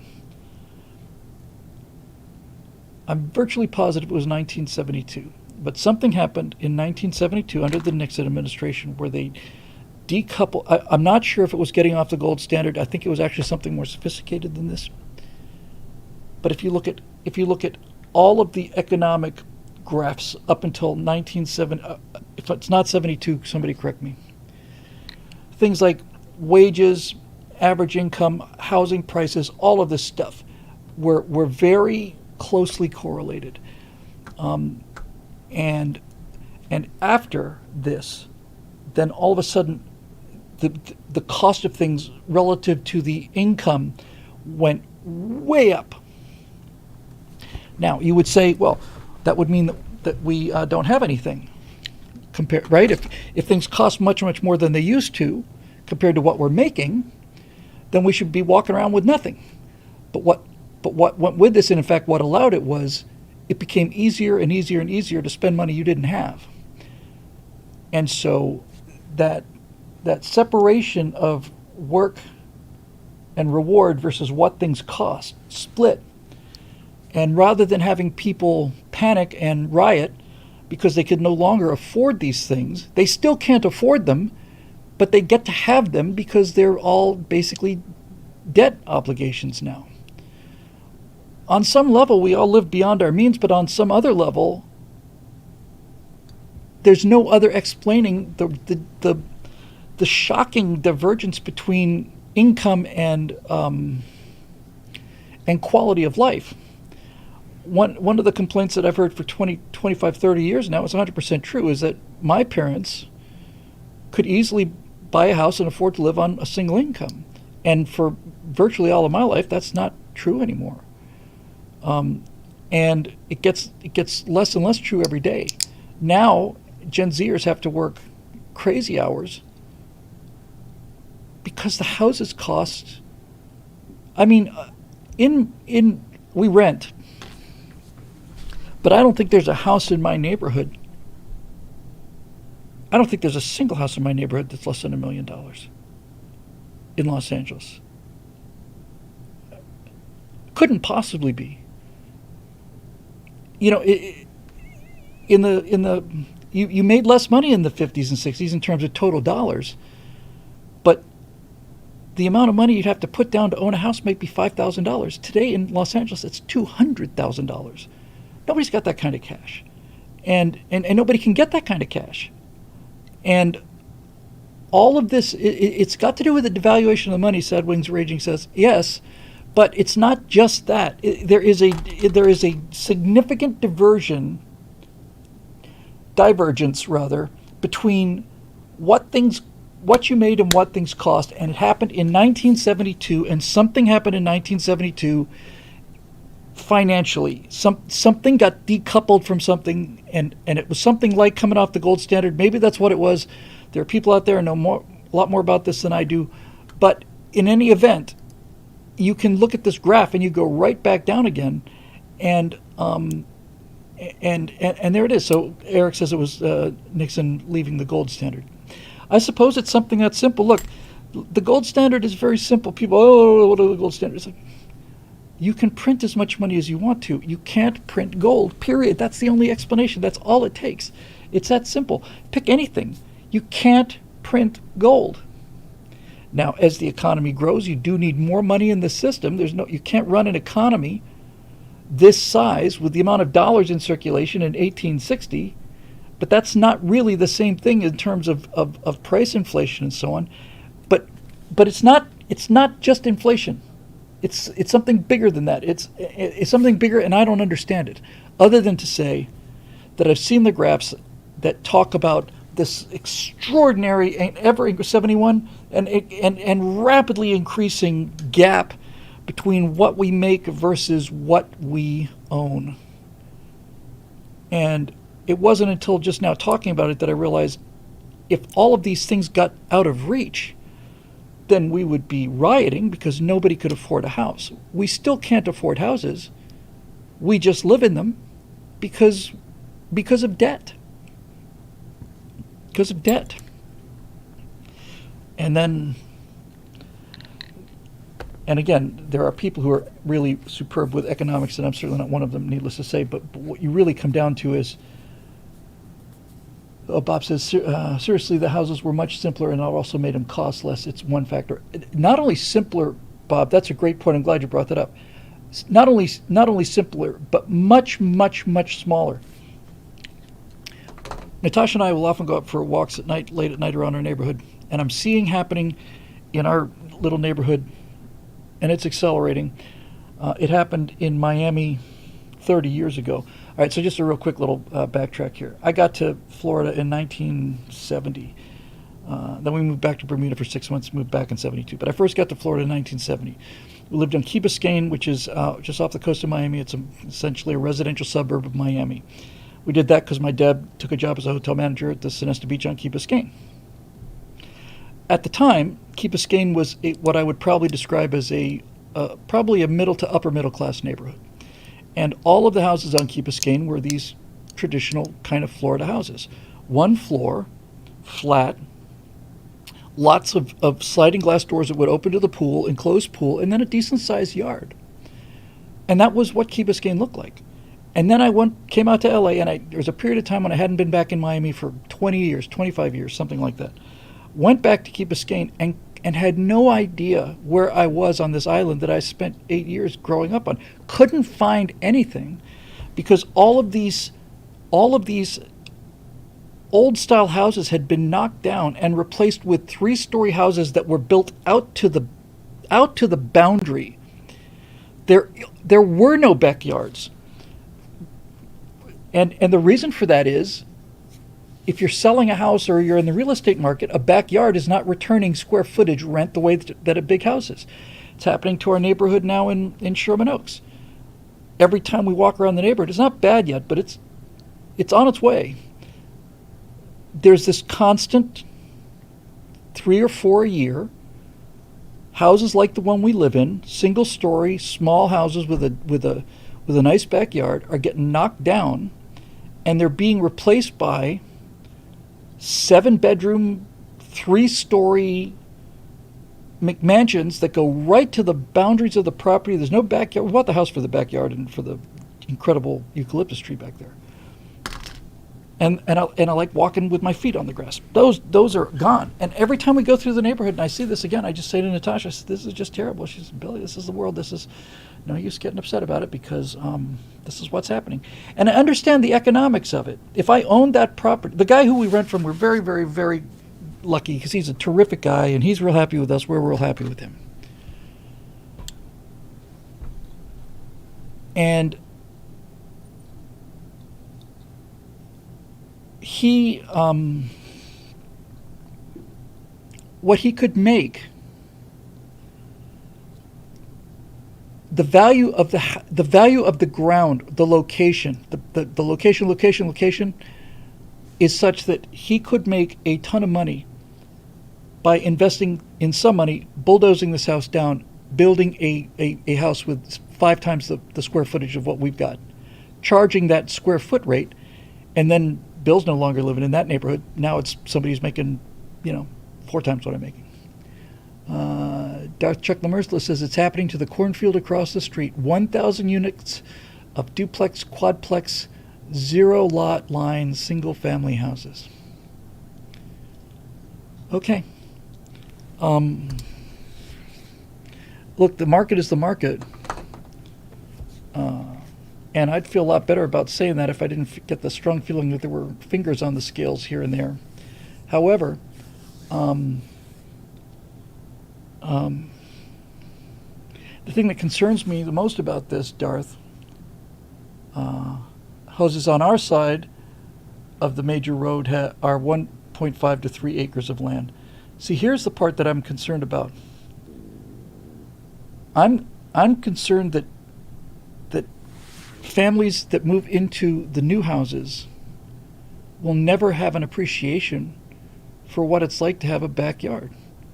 They've got all, and if you really get down to thinking about this, what it really means is more and more and more of us, especially more and more children, are spending more time indoors because the property that they own, there is no outdoors on their lots anymore. I mean, growing up in all the houses I ever had, I'm not smart enough to figure out what the number was, but it always seemed to me as a kid, and things always seem bigger when you're a kid, but it always seemed to me like the house took up less than half of the total available space. And now it's 95% of the total available space, and you don't want to be in the outside available space because it's essentially just an alleyway between you and the next guy's mansion. So there's no outdoors, so you don't get to play in the grass, you don't get to play baseball, you don't get to do any of that stuff. In Florida, some of that outdoor yard space would be converted into a pool, but that's just plain survival in Florida. That single level Florida house, I have to tell you, I really did love it. I really did. You just walk in one level, you kind of sometimes L-shaped or even U-shaped, and the center is a swimming pool with screens around the outside, sliding glass doors that go from bedrooms and living rooms. Most of the time you'd leave these open. Well, you wouldn't in the summer, but you get the at nighttime you would. And you could just simply walk right out of your living room, take 3 steps, splash into this tiny little pool, and you got the screens to keep the bugs out. And then outside of that, you had some yard as well. But now, nothing. And Rich says I lived in an apartment. I live in an apartment. I lived in apartments from the time I left my childhood house, which would have been 79, until I got married, and that would have been. I got married in 2016, but in early 2017, we rented this house at her insistence. I didn't put up a big fight because I hadn't lived in a house forever, but I just had been in apartments for pretty much 40 years and just so used to apartment living. Had a nice apartment before we moved to this house. But Natasha said, no, really want a house. So we got the house, and the second we rented the house, I just thought, my God, what the hell was I thinking? You know, you got a yard. You don't have to worry about people stomping on your roof. We live in a great neighborhood. That's what we're paying for. Is we're paying for the neighborhood, and I love it so much. I just love it. I remember. This is gonna. I don't know if it's gonna sound strange or not strange.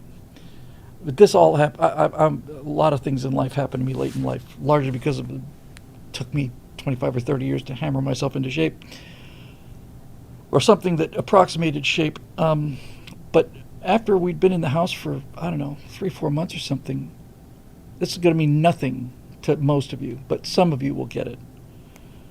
I've been living in the house for 2-3 months. I've been in an apartment for my entire adult life for 40 years. And I drove home and put the car in the driveway instead of in the underground parking garage. And I came home and we had our grass, our garbage, and our recycle bins out there on the curb, and they'd all been picked up. And I just grabbed these things and I'm start wheeling them back to the back of the house, and I'm wheeling this garbage can into the side of the house, and I just felt like, oh, yeah, this is freaking awesome. This is the American dream. Yeah, this is it. This is a beautiful sunshiny day, and this is grass, and there's squirrels everywhere, and then, I'm just gonna pull the recycling stuff in like an actual person in an actual house. There's my car in my driveway. It's not number 17 out of 200 cars in the bottom of this gigantic apartment building, and the sun is shining, and at nighttime, we have raccoons and possums, and we just love them. We love them, and I love the trash pandas especially. I just think they're the coolest animals in the world, and we've cut back on being significantly cut back on being a trash panda neighborhood resource after they decided that they had no other place to crap around the entire neighborhood other than our backyard. But nevertheless, I've always loved raccoons. We didn't have any mammals like this in Bermuda. We had land crabs and lizards.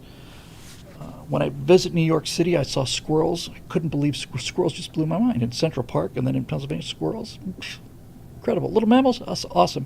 However, the raccoons are amazing. And when we first got there, our first year there, we spent a lot of time outside at night, and this one mother raccoon came along with 3 little cubs or pups or whatever they are. And we were just putting marshmallows out, and they love marshmallows. And these little raccoons were just coming up, and they're just kind of, they're keeping their eye on you, they're kind of reaching around for this. And we just got to the point where, pretty much every night I'd walk to the kitchen or something, look out the back door. I had a back door to my backyard, still do. And I'd look out the back door, and there'd be these little paw prints there. Not even prints, these little paws like this, and they're like, they got this look like, hey, how's it going, Bill? It's like, oh, yeah, no problem. Yeah, we'll be right there. Get some cat food, scoop it out. Happy as can be. I'm giving the raccoons diabetes, yeah. Well, we didn't give them nothing but marshmallows. And Dave Big Booty says, except that the raccoons die under the house. As it turns out, we've had 2 animals die under the house, and both of them were possums. And the first time, we got it real late. And the second time, the second we detected that smell, we got it done right away. The first time was horrific. It was a gigantic freaking possum. Natasha had never seen a possum before. First time she ever saw a possum was, it makes sense if you've never seen one. A decent-sized possum without the tail. It was about this big. So it was with the tail, it's probably double that. And she came running at me one night, and she said, Bill, you gotta come here right away. What? And we took a look out back, and she said, that is the biggest rat I've ever seen in my life. And I said, honey, that's not a rat, that's a possum. Rats are much better looking. But raccoons they're just so smart, and they've got so much personality. In fact, well, that's interesting. Darchuk says they eat thousands of ticks a night. We like possums a lot. I like possums too. It's not their fault that they're that ugly. And one of the things that's interesting too, because I I remember seeing we have possums and raccoons. That's it. So we got suburban zoo behind us there, because we have enough of a yard and trees, and there's enough yards around us for these guys to be able to make a living back there. And sometimes you'll see a raccoon and possum out there at the same time. And I did a little research on this. I want to say that there's either 30 or 40 million years difference between the raccoon and the possum in terms of evolution. And man, I'll tell you what, those raccoons were working hard during those 40 million years, because possums, they're not even mammals. They're marsupials. They're halfway between bearing live young and eggs. And their front paws are it's almost like a flower. None of them are really particularly articulated. They're kind of completely spread out like that, and their eyesight is not great, and their smell's not great, and they're slow. And in the 40 years between when the possums got off the train and when the raccoons got off the train, possum is, it's just barely there. But raccoons are just so curious, and they're fun. They play around. They got a lot done in 40 million years. And we had this one possum that was so big, the head of the thing started looking almost like a wild pig, like a boar. This thing was just a nasty, big nasty possum. And that thing decided to crawl into the house and die, and it got bad, then it got worse, and I thought, I talked about this when it happened. I thought, well, somebody's gonna have to crawl into the house and get that dead whatever it is out there. I hope it's a possum, not a raccoon, because I love the raccoons. Somebody's gonna have to go under there and do it, and I damn near did it. And I thought, I wonder if there's somebody who could who can do this for me. And it turns out there was, because I thought it was either going to be me or Natasha, and she's not doing it. Needless to say, I'm not letting her do it. So I just figured, well, now here's the joys of home ownership. But no, there was a service I called, and I think it was like $200 or something. And this guy comes out in a jumpsuit, tough guy, with a plastic bag. And we got a couple places that were open. He gets under the crawl space. And he had to crawl almost all the way underneath the house to find this thing. And this big fat possum had been in there for at least 3 or 4 or 5 days. And this guy came out, strong, tough, micro kind of guy, but without all the, phony, likability. But typical dirty job guy. And he came out with this trash bag that had this big thing in it. He said, it was pretty nasty. You want to see it? I said, no, I think I'll pass. But this guy who did this for a living got out from underneath this thing, dragged this thing out, put the thing over, bent over. He didn't actually retch, but he got a hose and he just washing his head and he's just washing his face like this. And I thought, so I think it was $200 or something for this, $200, $300. And I tipped him $200 in cash. I was just that grateful, that I didn't have to do that. I was just so grateful that I didn't have to do that. I said, dude, thank you. Nobody gets paid enough for this. Please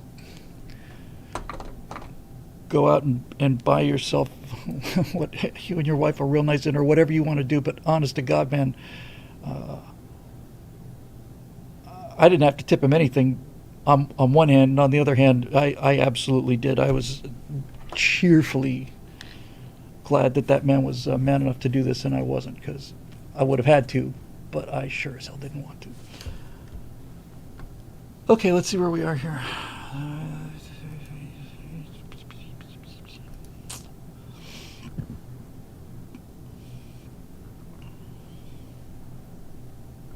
Here's what we're going to do. We've got a Roadrunner, then we've got an Eric, and then we've got a Steve Young. Eric, I'm going to... did I do one of yours or two? I think I only did one. Might have to bitch on your... bitch?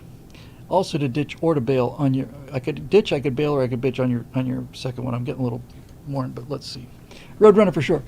Hail and well met, friend William. Hail and well met to you, Roadrunner. The House has passed a resolution authorizing an impeachment inquiry into the actions of Joe Spongy Brain S*** S Pants. Since everybody knows that absolutely nothing will come of this inquiry, no matter how much evidence is available, why is the House wasting its time and resources for this kabuki theater? It was fun seeing where you got the idea for using Pula Clark's "I've Got a Place" as one of your favorite songs. Well, hopefully you got to see the thing earlier tonight.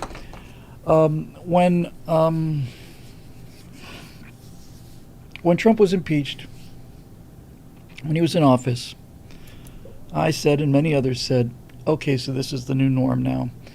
Every president of the United States will undergo impeachment. Every single one of them, until this whole thing burns down. When I say burns down, I don't mean the country burns down. I mean that when once the brush fire clears out all this dead brush, we get back to the plan again, and the country recovers after the coming crisis, then we'll have civilized government for 50 years. But until then, every president's going to be impeached. And there are people who are of the opinion that we shouldn't stoop to their level. And I used to be one of those people, but I'm not anymore. Now I'm saying, good, impeach him. First of all, there's actual evidence of genuine treason on his part, unlike the manufactured Trump charges. They've been looking for stuff on Trump for 30 years. But Biden is clearly, without question, he's selling political influence for money to our enemies. So one of the reasons I'm in favor of it is because the guy's guilty, and that's a fundamental difference. In terms of the waste of resources, anything that the government is doing other than writing laws is not a waste of resources. That's something we should be encouraging. I did an afterburner once. I wish I could find it. I might be able to find it.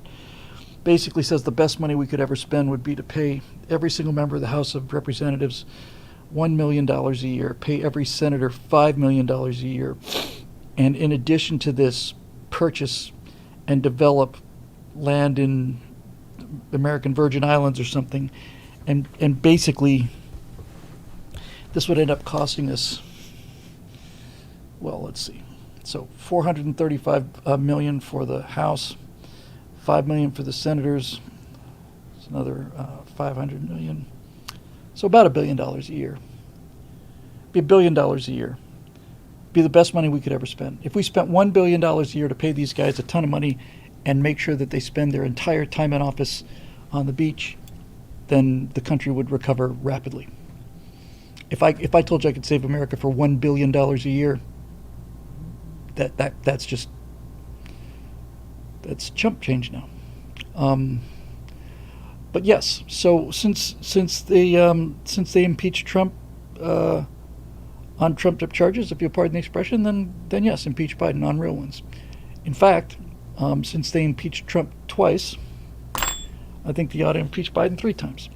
And so it goes.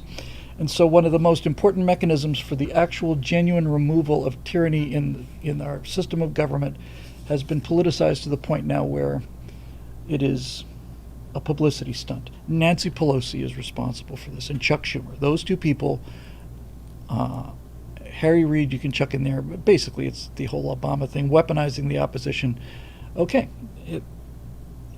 if it turns, looking back on American history for this period, what I'd like to see is, I'd like it if you could just look at all the presidents and not have any asterisks at all. But what you're going to do is you're going to look and you're going to see Nixon, Ford, Carter, Reagan, Bush 1, Bush 2, Bush 1, Clinton asterisk, Bush 2, Obama, Trump asterisk, Biden asterisk, and then every single one of them after that is going to have an asterisk after them, meaning impeachment proceedings were launched. And since that's going to happen, I would like it to be every president after this point, and not just every Republican president after that point. That's where I am now. It's disgusting. However, on some level, as revolting as the as it has been, on some level, the system is kind of working. Trump was impeached twice. He wasn't removed from office. Clinton was impeached but not removed from office. there's a good chance that actually Biden might be removed from office, only because it's getting to be in the Democrats' interest to get Biden removed from office. The question is, the real issue on the Biden, look, if the Democrats don't turn on Biden, then there'll be impeachment, and then he'll be acquitted, and that'll be that. And that's what I suspect is more likely. But there's a possibility where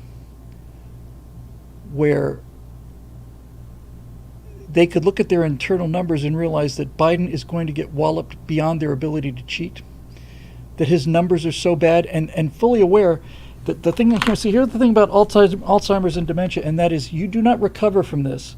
Joe Biden is never going to get sharper than he is. He's going to get less and less and less and less sharp. He's going to get more confused, and it's not only going to continue, it's going to accelerate. So on some level, they may be facing that same choice as, do I want to burn or do I want to jump? And they may decide to eat the humiliation of having the only president removed from office. Johnson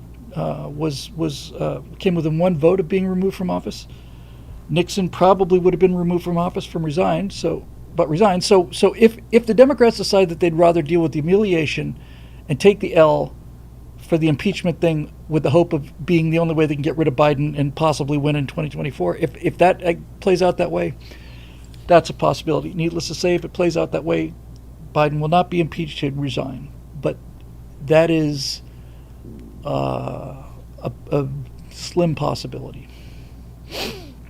I do know that the Democrats do not want Joe Biden running in 2024, and 2024 is getting real close. Roadrunner says President Harris, you. So I'm of a different opinion, and I'd love to tell you this again. I don't mean to overuse this analogy, certainly not this one, but this is another one of the jump or burn kind of things. Kamala Harris is Vice President of the United States. She is a heartbeat away from the presidency. Kamala Harris is there only because of the diversity mania of the Democratic Party, and that's telling me. I personally think that I'd like to see Kamala Harris be president before 2024, and I'll tell you why. Because I would love the first woman president to be somebody that incompetent and stupid. We've already got an incompetent and stupid president. We're running along on gyroscopic momentum, but I think, all right, good. Here's your first woman president. Here, this is it. This is what you got. Do it, and then have the entire country go to bed. Have the country go to bed terrified, including the Democrats, that when things really start to go nuts in the world, and she starts talking about Russia going into Poland or China gearing up for Taiwan, have her come out and say, have her just come out and say, well, it looks like that the Chinese Navy is preparing for an amphibious invasion of Taiwan.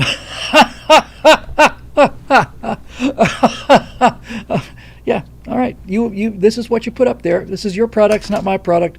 Since it's your product, I want it stress test. I want everybody to see what a joke this is. Thank God for carrier battle groups. You'd like Eric Blake says like to have the first president be a Republican for the history books. I agree, but I don't know. There needs to be, people need to be punished. There need to be consequences for your vote. There need to be consequences for your vote. Tom Bombadil says that the first woman president will need the first black woman president. Well, Kamala kind of gets both those boxes checked. And then we'll need the first gay black woman president. Yes, and history will be made. This is why I want Harris to be president. See, all of these feminists are saying someday there will be a woman president. And I thought it was going to be Hillary because Hillary has a certain, vulpine kind of cunning. she's about the most evil politician I can recall in American history, and one of the most unpleasant people ever to live. But they thought it was going to be somebody like Hillary, somebody they could kind of look up to and imagine themselves having coffee with and talking about how bad the guys are. But there's not a feminist out there who's like, hooray, Kamala Harris will show that women can do anything just as well as men can. If I was a feminist, I would be terrified of a Harris presidency. That's where I would. That's why I want it to happen. You wanted a woman president? Fantastic. You got one. She's got an IQ of 80. And there you go. You would think that these feminists would be, I guess there's some evidence that they are. You think they'd be starting to panic by now, you know? It turns out that men are doing everything better than women are, including being women. We're better, men are better female athletes than women. Just all across the board, you know. There was, I read that I forget the designation of it. It's a Poseidon. It's the 737 variant, submarine chasing variant, replacing the venerable Orion submarine hunter. It was, I think, based on the Electra turboprop engine, turboprop airplane. So anyway, they got this variant of the 737 called the Poseidon. Is it E9? Is it now? E3 Orion. It might be the E9 Poseidon. Crew of 9, I think. P8. Thanks. So the P8 Poseidon, I saw this. It was buried in the news. But there was a P8 Poseidon sub-hunter, and it had garnished a fair amount of publicity because it had an entirely female crew. I think it was a crew of 9, and they were doing lots and lots of, you know, kind of NBA kind of style, you know, group pictures. Look at us. There's not a guy on board this airplane. We're 100% female crew on this P8 Poseidon. And this particular P8 Poseidon made a standard approach under good weather conditions on a military base runway where they handle these kind of flights thousands of times a year, and they overran the runway and they plunked it right into the bay. They didn't just kind of overran the runway, they plunked it into the bay. Now, men have done that too. There's no question about that, right? No question that men have taken airplanes into the water because of runway overruns. But the total number of hours flown by men compared to the total number of hours flown by women are so far out of proportion that you can't even count it. And unlike many other accidents, there doesn't seem to be an obvious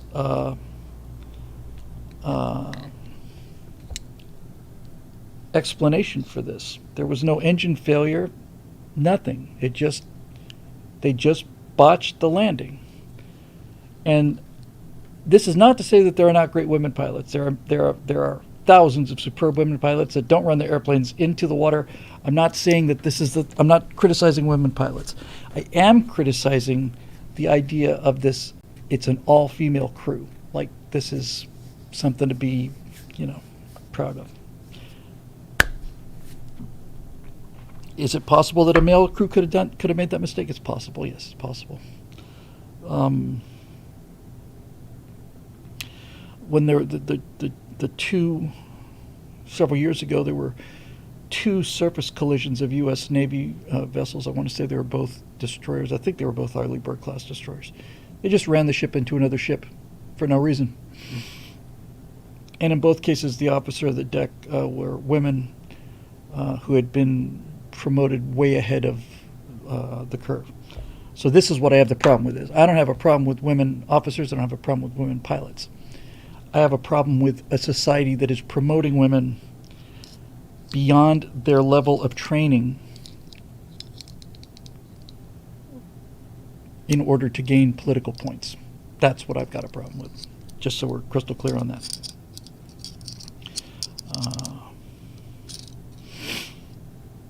I am not much impressed with the Secretary of the Army. I have this weird, old-fashioned idea that if you're going to be the Secretary of the Army, you not only should have been in the Army and you should have been You should have been a combat. I think if you're going to be Secretary of the Army or Chairman of the Joint Chiefs of Staff, you have to have been in combat. Period. I don't think that's an unreasonable requirement. You're going to be one of the people who are going to be advising yes or no and sending other people into combat. So I get the feeling that ought to be a job requirement written down. Yes, absolutely. But I don't think that should apply for a defense secretary, however, because, in fact, I think a defense secretary ought to be by law required to not be a member of the military. But he ought to know what the hell he's talking about. There sits my perfect job, sitting there waiting for me. I'd be the best defense secretary in the history of this country. I would be such a freaking amazing defense secretary. It'd be unbelievable. Unbelievable. My God, what a military we'd have. All right, let's see. Okay, Eric, I'm gonna pass on your question about Canadian politicians because I've heard the name Canada and I've heard it's like an entirely different country or something. That's about all I know. Final question for the night, Steve Young. The VA woke messaging. By the way, I saw before we get to the question, I saw an ad recently for the military that looked like it was about guys getting out of vehicles and fighting and shooting things instead of cartoons about my two moms and marching in protest with solidarity for social causes. When I saw that commercial, boy, looks like that pendulum's starting to swing back a little bit. Anyway, the VA woke messaging from our friend Steve Young. A Veterans Administration social media post featured a picture attached of let's have a look. Struggling to navigate life after the service. There is an extremely, I hope this is nobody's mom or grandmom. I should probably read this first to make sure not.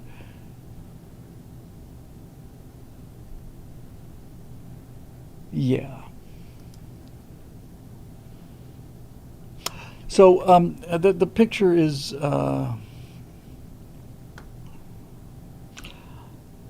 I think chances are good it's a woman.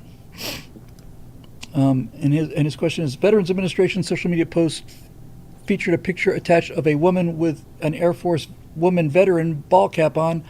I've never before seen such a cap, so I think it was custom made for this commercial. The model also has short hair, thin lips, a hint of an Adam's apple, square jaw and chin, hardly any eyebrows, and is wearing a suit jacket and a rainbow flag scarf. I didn't notice that part. That looks more like that might be blue, yellow, and red.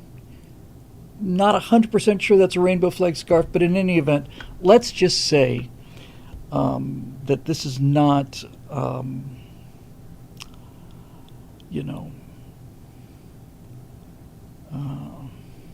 do I want to put this delicately?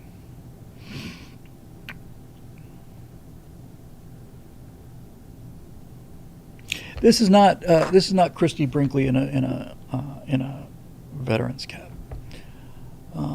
Any old picture of homeless woman vet could have been used instead. Am I reading too much into this? I happen to think it's probably a woman, but yes. Struggling to navigate life after the service. Let me put it to you this way. I've known many, many, many, many women veterans, and none of them look this mannish to me. I don't know whether that's, part of the gender conversion, not conversion like, but when things converge. But this is not, I'm not doubting she's a veteran, but if you're basically trying to say, and I think this is a legitimate point, by the way, if you're basically trying to say to women members of the military that we've got stuff for you too. Don't worry, we've got substandard health care for you just as surely as we have the substandard health care for our male veterans. I think they could certainly have found a woman veteran who looks more typically like a woman veteran and not so much like I don't know.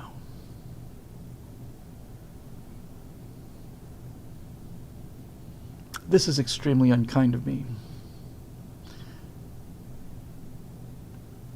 and I don't know anything about this woman. She may have, she very likely served with honor, and I shouldn't be making fun of her. I'm not making fun of her. I'm making fun of the people that put this ad together. But if she was in the Navy, I think the chance of her becoming pregnant on duty was slim.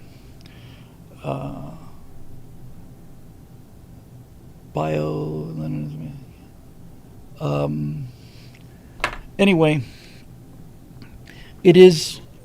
I agree. It is attention getting, and not for the right reasons. I mean, you know, when I was at CENTCOM several years ago, and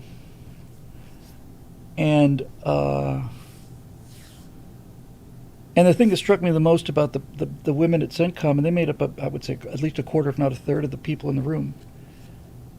The thing that struck me about them, the men and the women, but the women especially, was just how completely unremarkable they were. They were in uniform, and they were bringing in their Tupperware thing of, you know, chicken salad and their Eric says, sorry, Thump the sweaty fat guy, don't underestimate the thirst of Navy guys on ships. I didn't, Thump.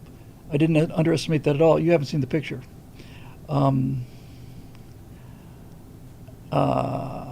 Neither of you have, and none of you who are saying, you know, any port in a storm kind of thing, you really haven't seen the picture. But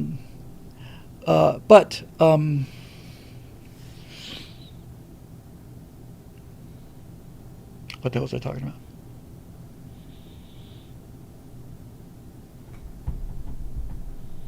Oh, CENTCOM. Yeah, they were just they were just like Cub Scout moms, because that's what they were.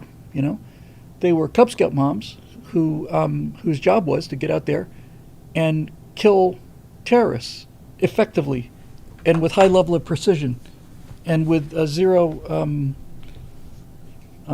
collateral damage, and they did that very, very well.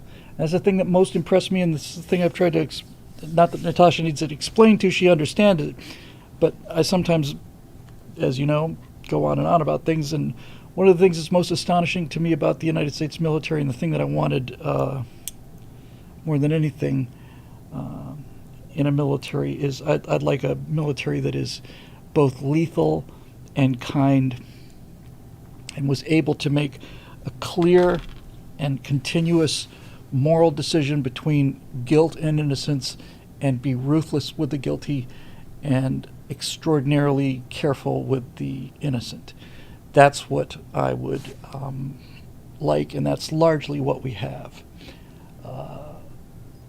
These moms, you know, half of them went, you know, I'm sure they're helping out at the church.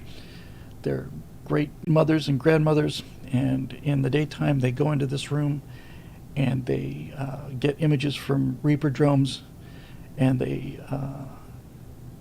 go to great care to make sure that these faces match up with other faces.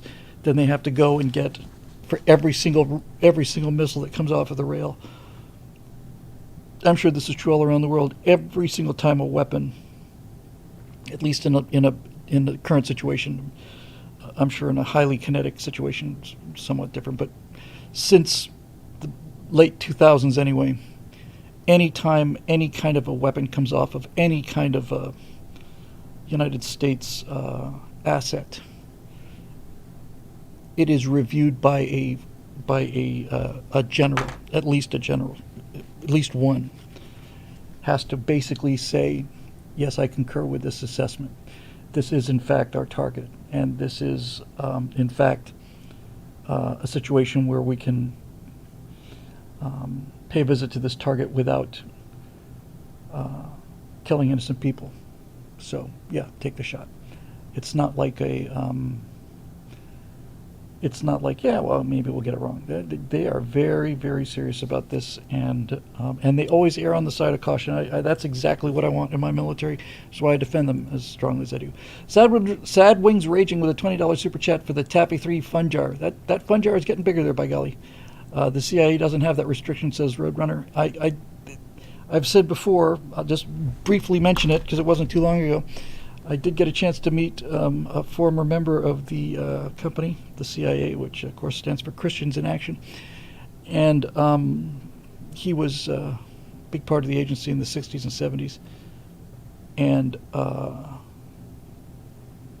And on a number of occasions, he told me that they had unbelievable opportunities that they did not take because they were legally prohibited from spying on Americans.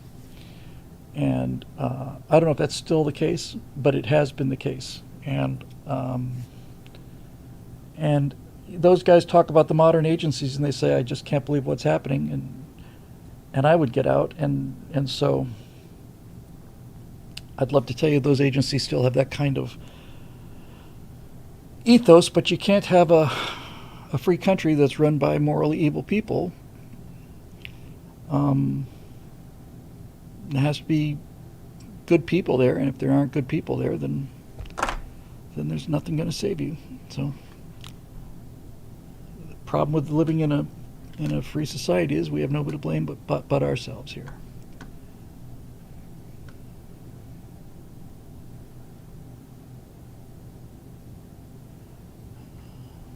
I'll take this last one just because it's right here and it's interesting, and I'm just going to do it fast.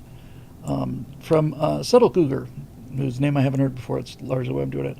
I have a question if you're still fielding them. I'm fielding them on my own after hours. I'm no longer being paid to field this. I'm fielding this on my own time. I'm very optimistic that the right is winning, provided we beat the woke diversity, inclusion, and so on contingent. How do we deal with their philosophical Japanese holdouts? That's an interesting question. So if the whole country is going to start swinging back to common sense, and that seems to be some serious indications that this is the case. Sorry, I've got a bit of a scalp issue. What do you do about the true believers and the holdouts? Well, I think you do with them the same thing you did with the Japanese holdouts in World War II. You just bypass them, and you just wait till they get hungry enough to walk out of the jungle. The whole genius of the American campaign in the Pacific, and I heard the term island hopping when I was probably 7 or 8 years old. I had a bit of an education early. I was explained that the American philosophy in the Pacific was there were these strings of islands that led from Guadalcanal up to Okinawa and then onto the Japanese mainland, and that every one of them was occupied by the Japanese, and that the American strategy was island hopping. We're not going to recapture every one of these islands. There's no reason to recapture every one of the islands. We are going to capture this island because we need this airfield, and then we are going to capture the next island up the chain that is essential to us. And everything between those two, we are not going to waste time, effort, or lives on. There's no reason to invade these things. They don't have airfields or whatever, or naval bases. They can't affect us. If they are a strategic island, then we're going to have to take it. But we're not going to do this just to say we did it. So, off the top of my head, probably got some of these out of order, but off the top of my head, I want to say Guadalcanal, Tarawa, Pelelu, a raid on Truk. We didn't actually land on Truk. The whole Saipan-Tinian Guam thing, Leyte Gulf in the southern Philippines, northern Philippines, Iwo Jima, Okinawa, and then the Japanese mainland. That's one out of 5 or 6 of total islands that were out there. So there we go. Kesselin says, Bill, did you get a chance to read my email about the sinking of the Cape San Juan? I did not. I would have loved to have seen that. Now, I nearly had I don't know if anybody's ever, I'm not proud of this, especially in front of the people who are paying the bills here. But 2 days ago, I was playing around with these templates trying to get the website looking exactly the way I wanted to. And I managed to completely bork the entire site. And for about, I spent 7 hours trying to fight this issue. And it just got worse and worse and worse. And my tech support guy was on the other side of the country, other side of the planet. And finally came a point when I had to just go home. But as I went home, I realized that every single one of the entries in the brand new website that I've been spending so much time on had been corrupted. And I don't know if anybody else has been in this situation, but I was so adrenalized by this point. It was 7 hours of just line by line by line trying to isolate this problem. I got I got to the point where I looked around this studio and I said to myself, what can I afford to smash? Because I got to smash something. That's a weird place to be, you know, where you are so angry and frustrated that you've got to smash something, but you're also still enough in control that you don't smash monitors or things that you can't replace. That's what happened to me a couple nights ago. I was so frustrated and so adrenalized and so amped up and torqued and all the rest of these adjectives. I was so angry that I had to smash something. I did not smash the Gorn. I honest to God looked around and said, what do I not need here? And I said, okay. I got a lot of electronics here. I've got some nice furniture. But I got to smash something. I've got to. So I had an old vacuum cleaner here, which is still here. It's just in 25 parts or so. And I also had that music stand that I didn't need.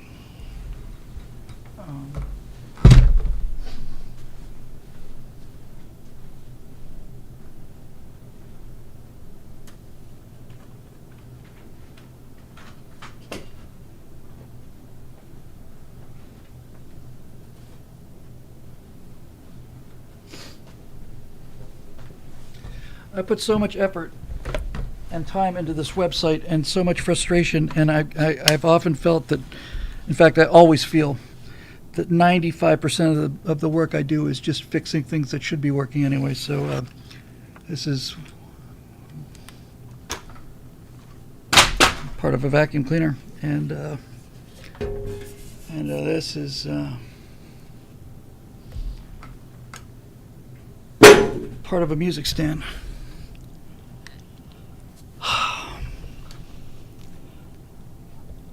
I recommend you sit down and take a stress pill. Yeah, when I said I'm not proud of this, I'm not proud of this.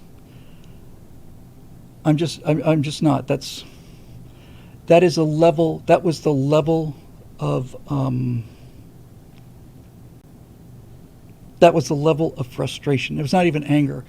It was just plain frustration. 7 hours. And when it was finally time for me to realize that I could not fix this problem, I had to go home with this entire website a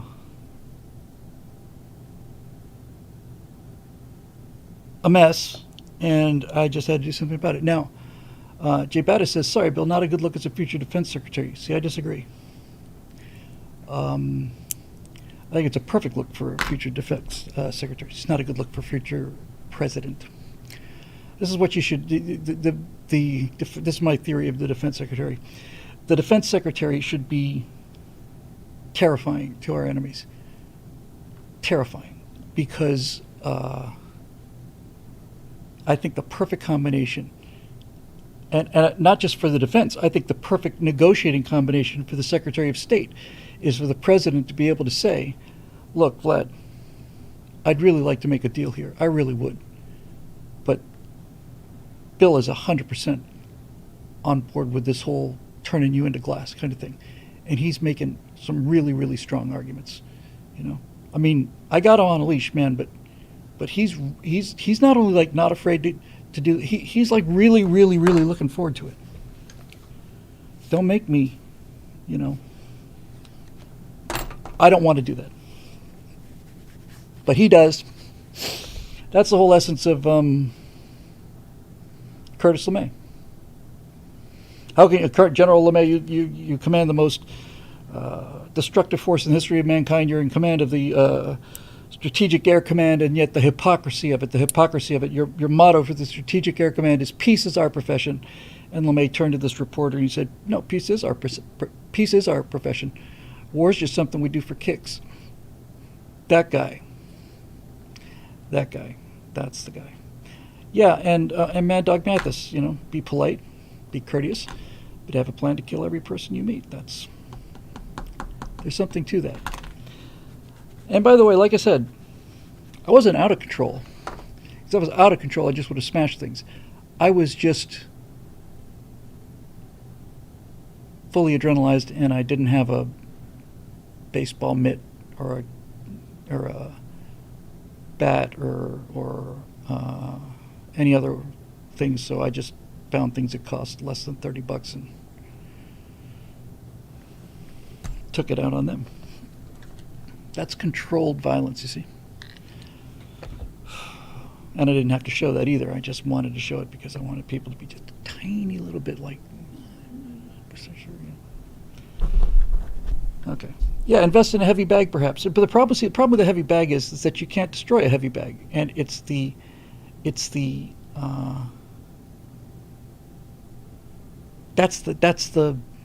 release. Maybe I could salvage them and build something cool. I don't know. I do know that I bought that vacuum cleaner back in 2008 or something, and it wasn't working very well. That's why I smashed it. If it was working, I probably would have moved on to the next inanimate object. But everything else here is in great condition, and I felt a lot better. And strangely enough, actually, Natasha actually likes this. She doesn't. She's not. That's not what I wanted. That's not how I wanted to put it. She doesn't like it. She doesn't admire it. But I think she's happier that I would smash things than cry. So sometimes you just have to listen to what your reptile brain is telling you, and sometimes your reptile brain is saying, "You better smash something, or else if you try to choke this down, you're going to end up smashing, neurons and heart muscles." So you got all this adrenaline in it, man. Make sure it's something heavy enough so that when you lift it and bash it against the floor a few times, it's work. It takes it out of you. And I was tired when I was done. I was like, oh yeah. This is one of the first things I talked about, by the way, is looking at these young boys. This is 15 years ago. Young boys playing games like just any of the shooters, like Call of Duty, especially player versus player things like Counter-Strike, where they're so adrenalized, and then some guy, will keep picking them off, and it's the same guy, and they're getting more and more and more angry, and the next thing you know, this guy will sneak up and knife them, and then, and teabag them or something, and these young men are just so filled with rage, they just put their fists through their computer screens and stuff. I think I don't have any problem with them being enraged or adrenalized. I'm just saying you should be able to run out and, bayonet some bad guys or something, but you don't get to do that. So find a way to take it out. Anyway, there's something to be said for the idea of buying like really cheap crockery, like, $12 for a complete set of, 4 plates, teacups, and like $12. It doesn't matter. The cheaper the better. The main thing is you got to be able to throw it against a wall or something and have it go tsh. So yeah, I'm sure normal people don't do this, but I never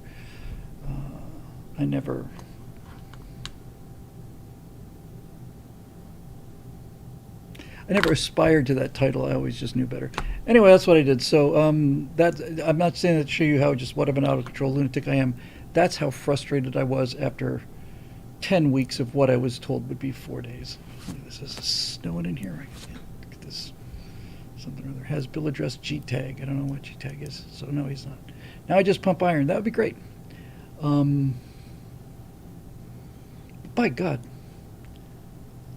GTA 6, Grand Theft Auto 6. Yeah, it looks amazing.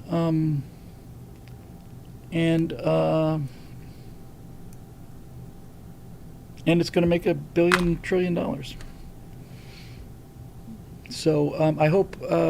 Look, they're not. I honestly don't think anybody is going to do anything on Grand Theft Auto 5 that they haven't done already on Grand Theft Auto 4. It's just going to be better looking, and people are going to get older. The people that grew up on GTA 5 and did all these horrific things are older now, And we are past peak Grand Theft Auto, although it does look absolutely amazing. So we'll see.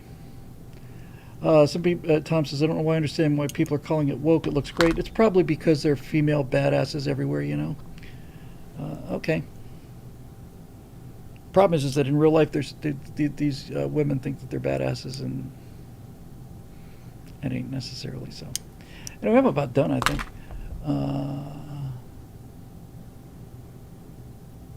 Yeah, I think I'm about done. Yeah, somebody pointed out, and plus they don't mind playing a hot babe they can stare at for hours on end. I've heard that argument too, never really understood it, but probably because by the time I got into those kind of games, a hot babe issue was more of a real life challenge than a theoretical run. All right, I'm about done. Maybe it's just the radiation I'm picking up from this neon sign, but like I said, all the stuff that's opaque between the letters will be clear. The problem is this is on low intensity. On high intensity, it's even on low intensity, it's too bright. I'll show you. This is the last thing I do, and we'll call it a night. But so here we are. Since it's a direct emission light coming directly to the camera here, but look at this. Check this out. I put this thing up 10 minutes before the show started. Prepare yourselves, because we are about to engage the oscillation overthruster. Ready? Here we go. We're on low now. Medium. High.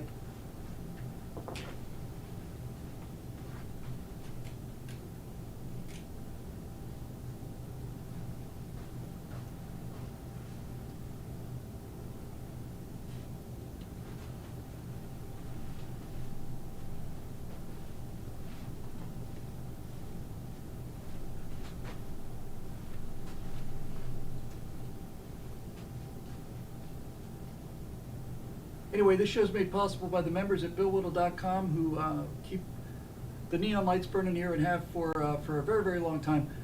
Thank you very much for joining us. I hope you enjoyed the Animato thing and all that stuff. Mikejit Love deserves more recognition than he's gotten.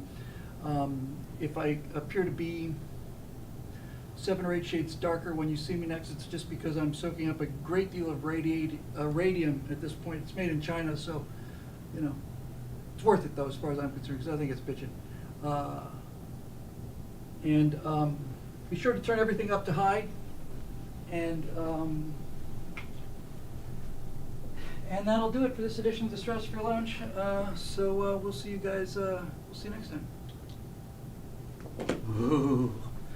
Oh, very scary.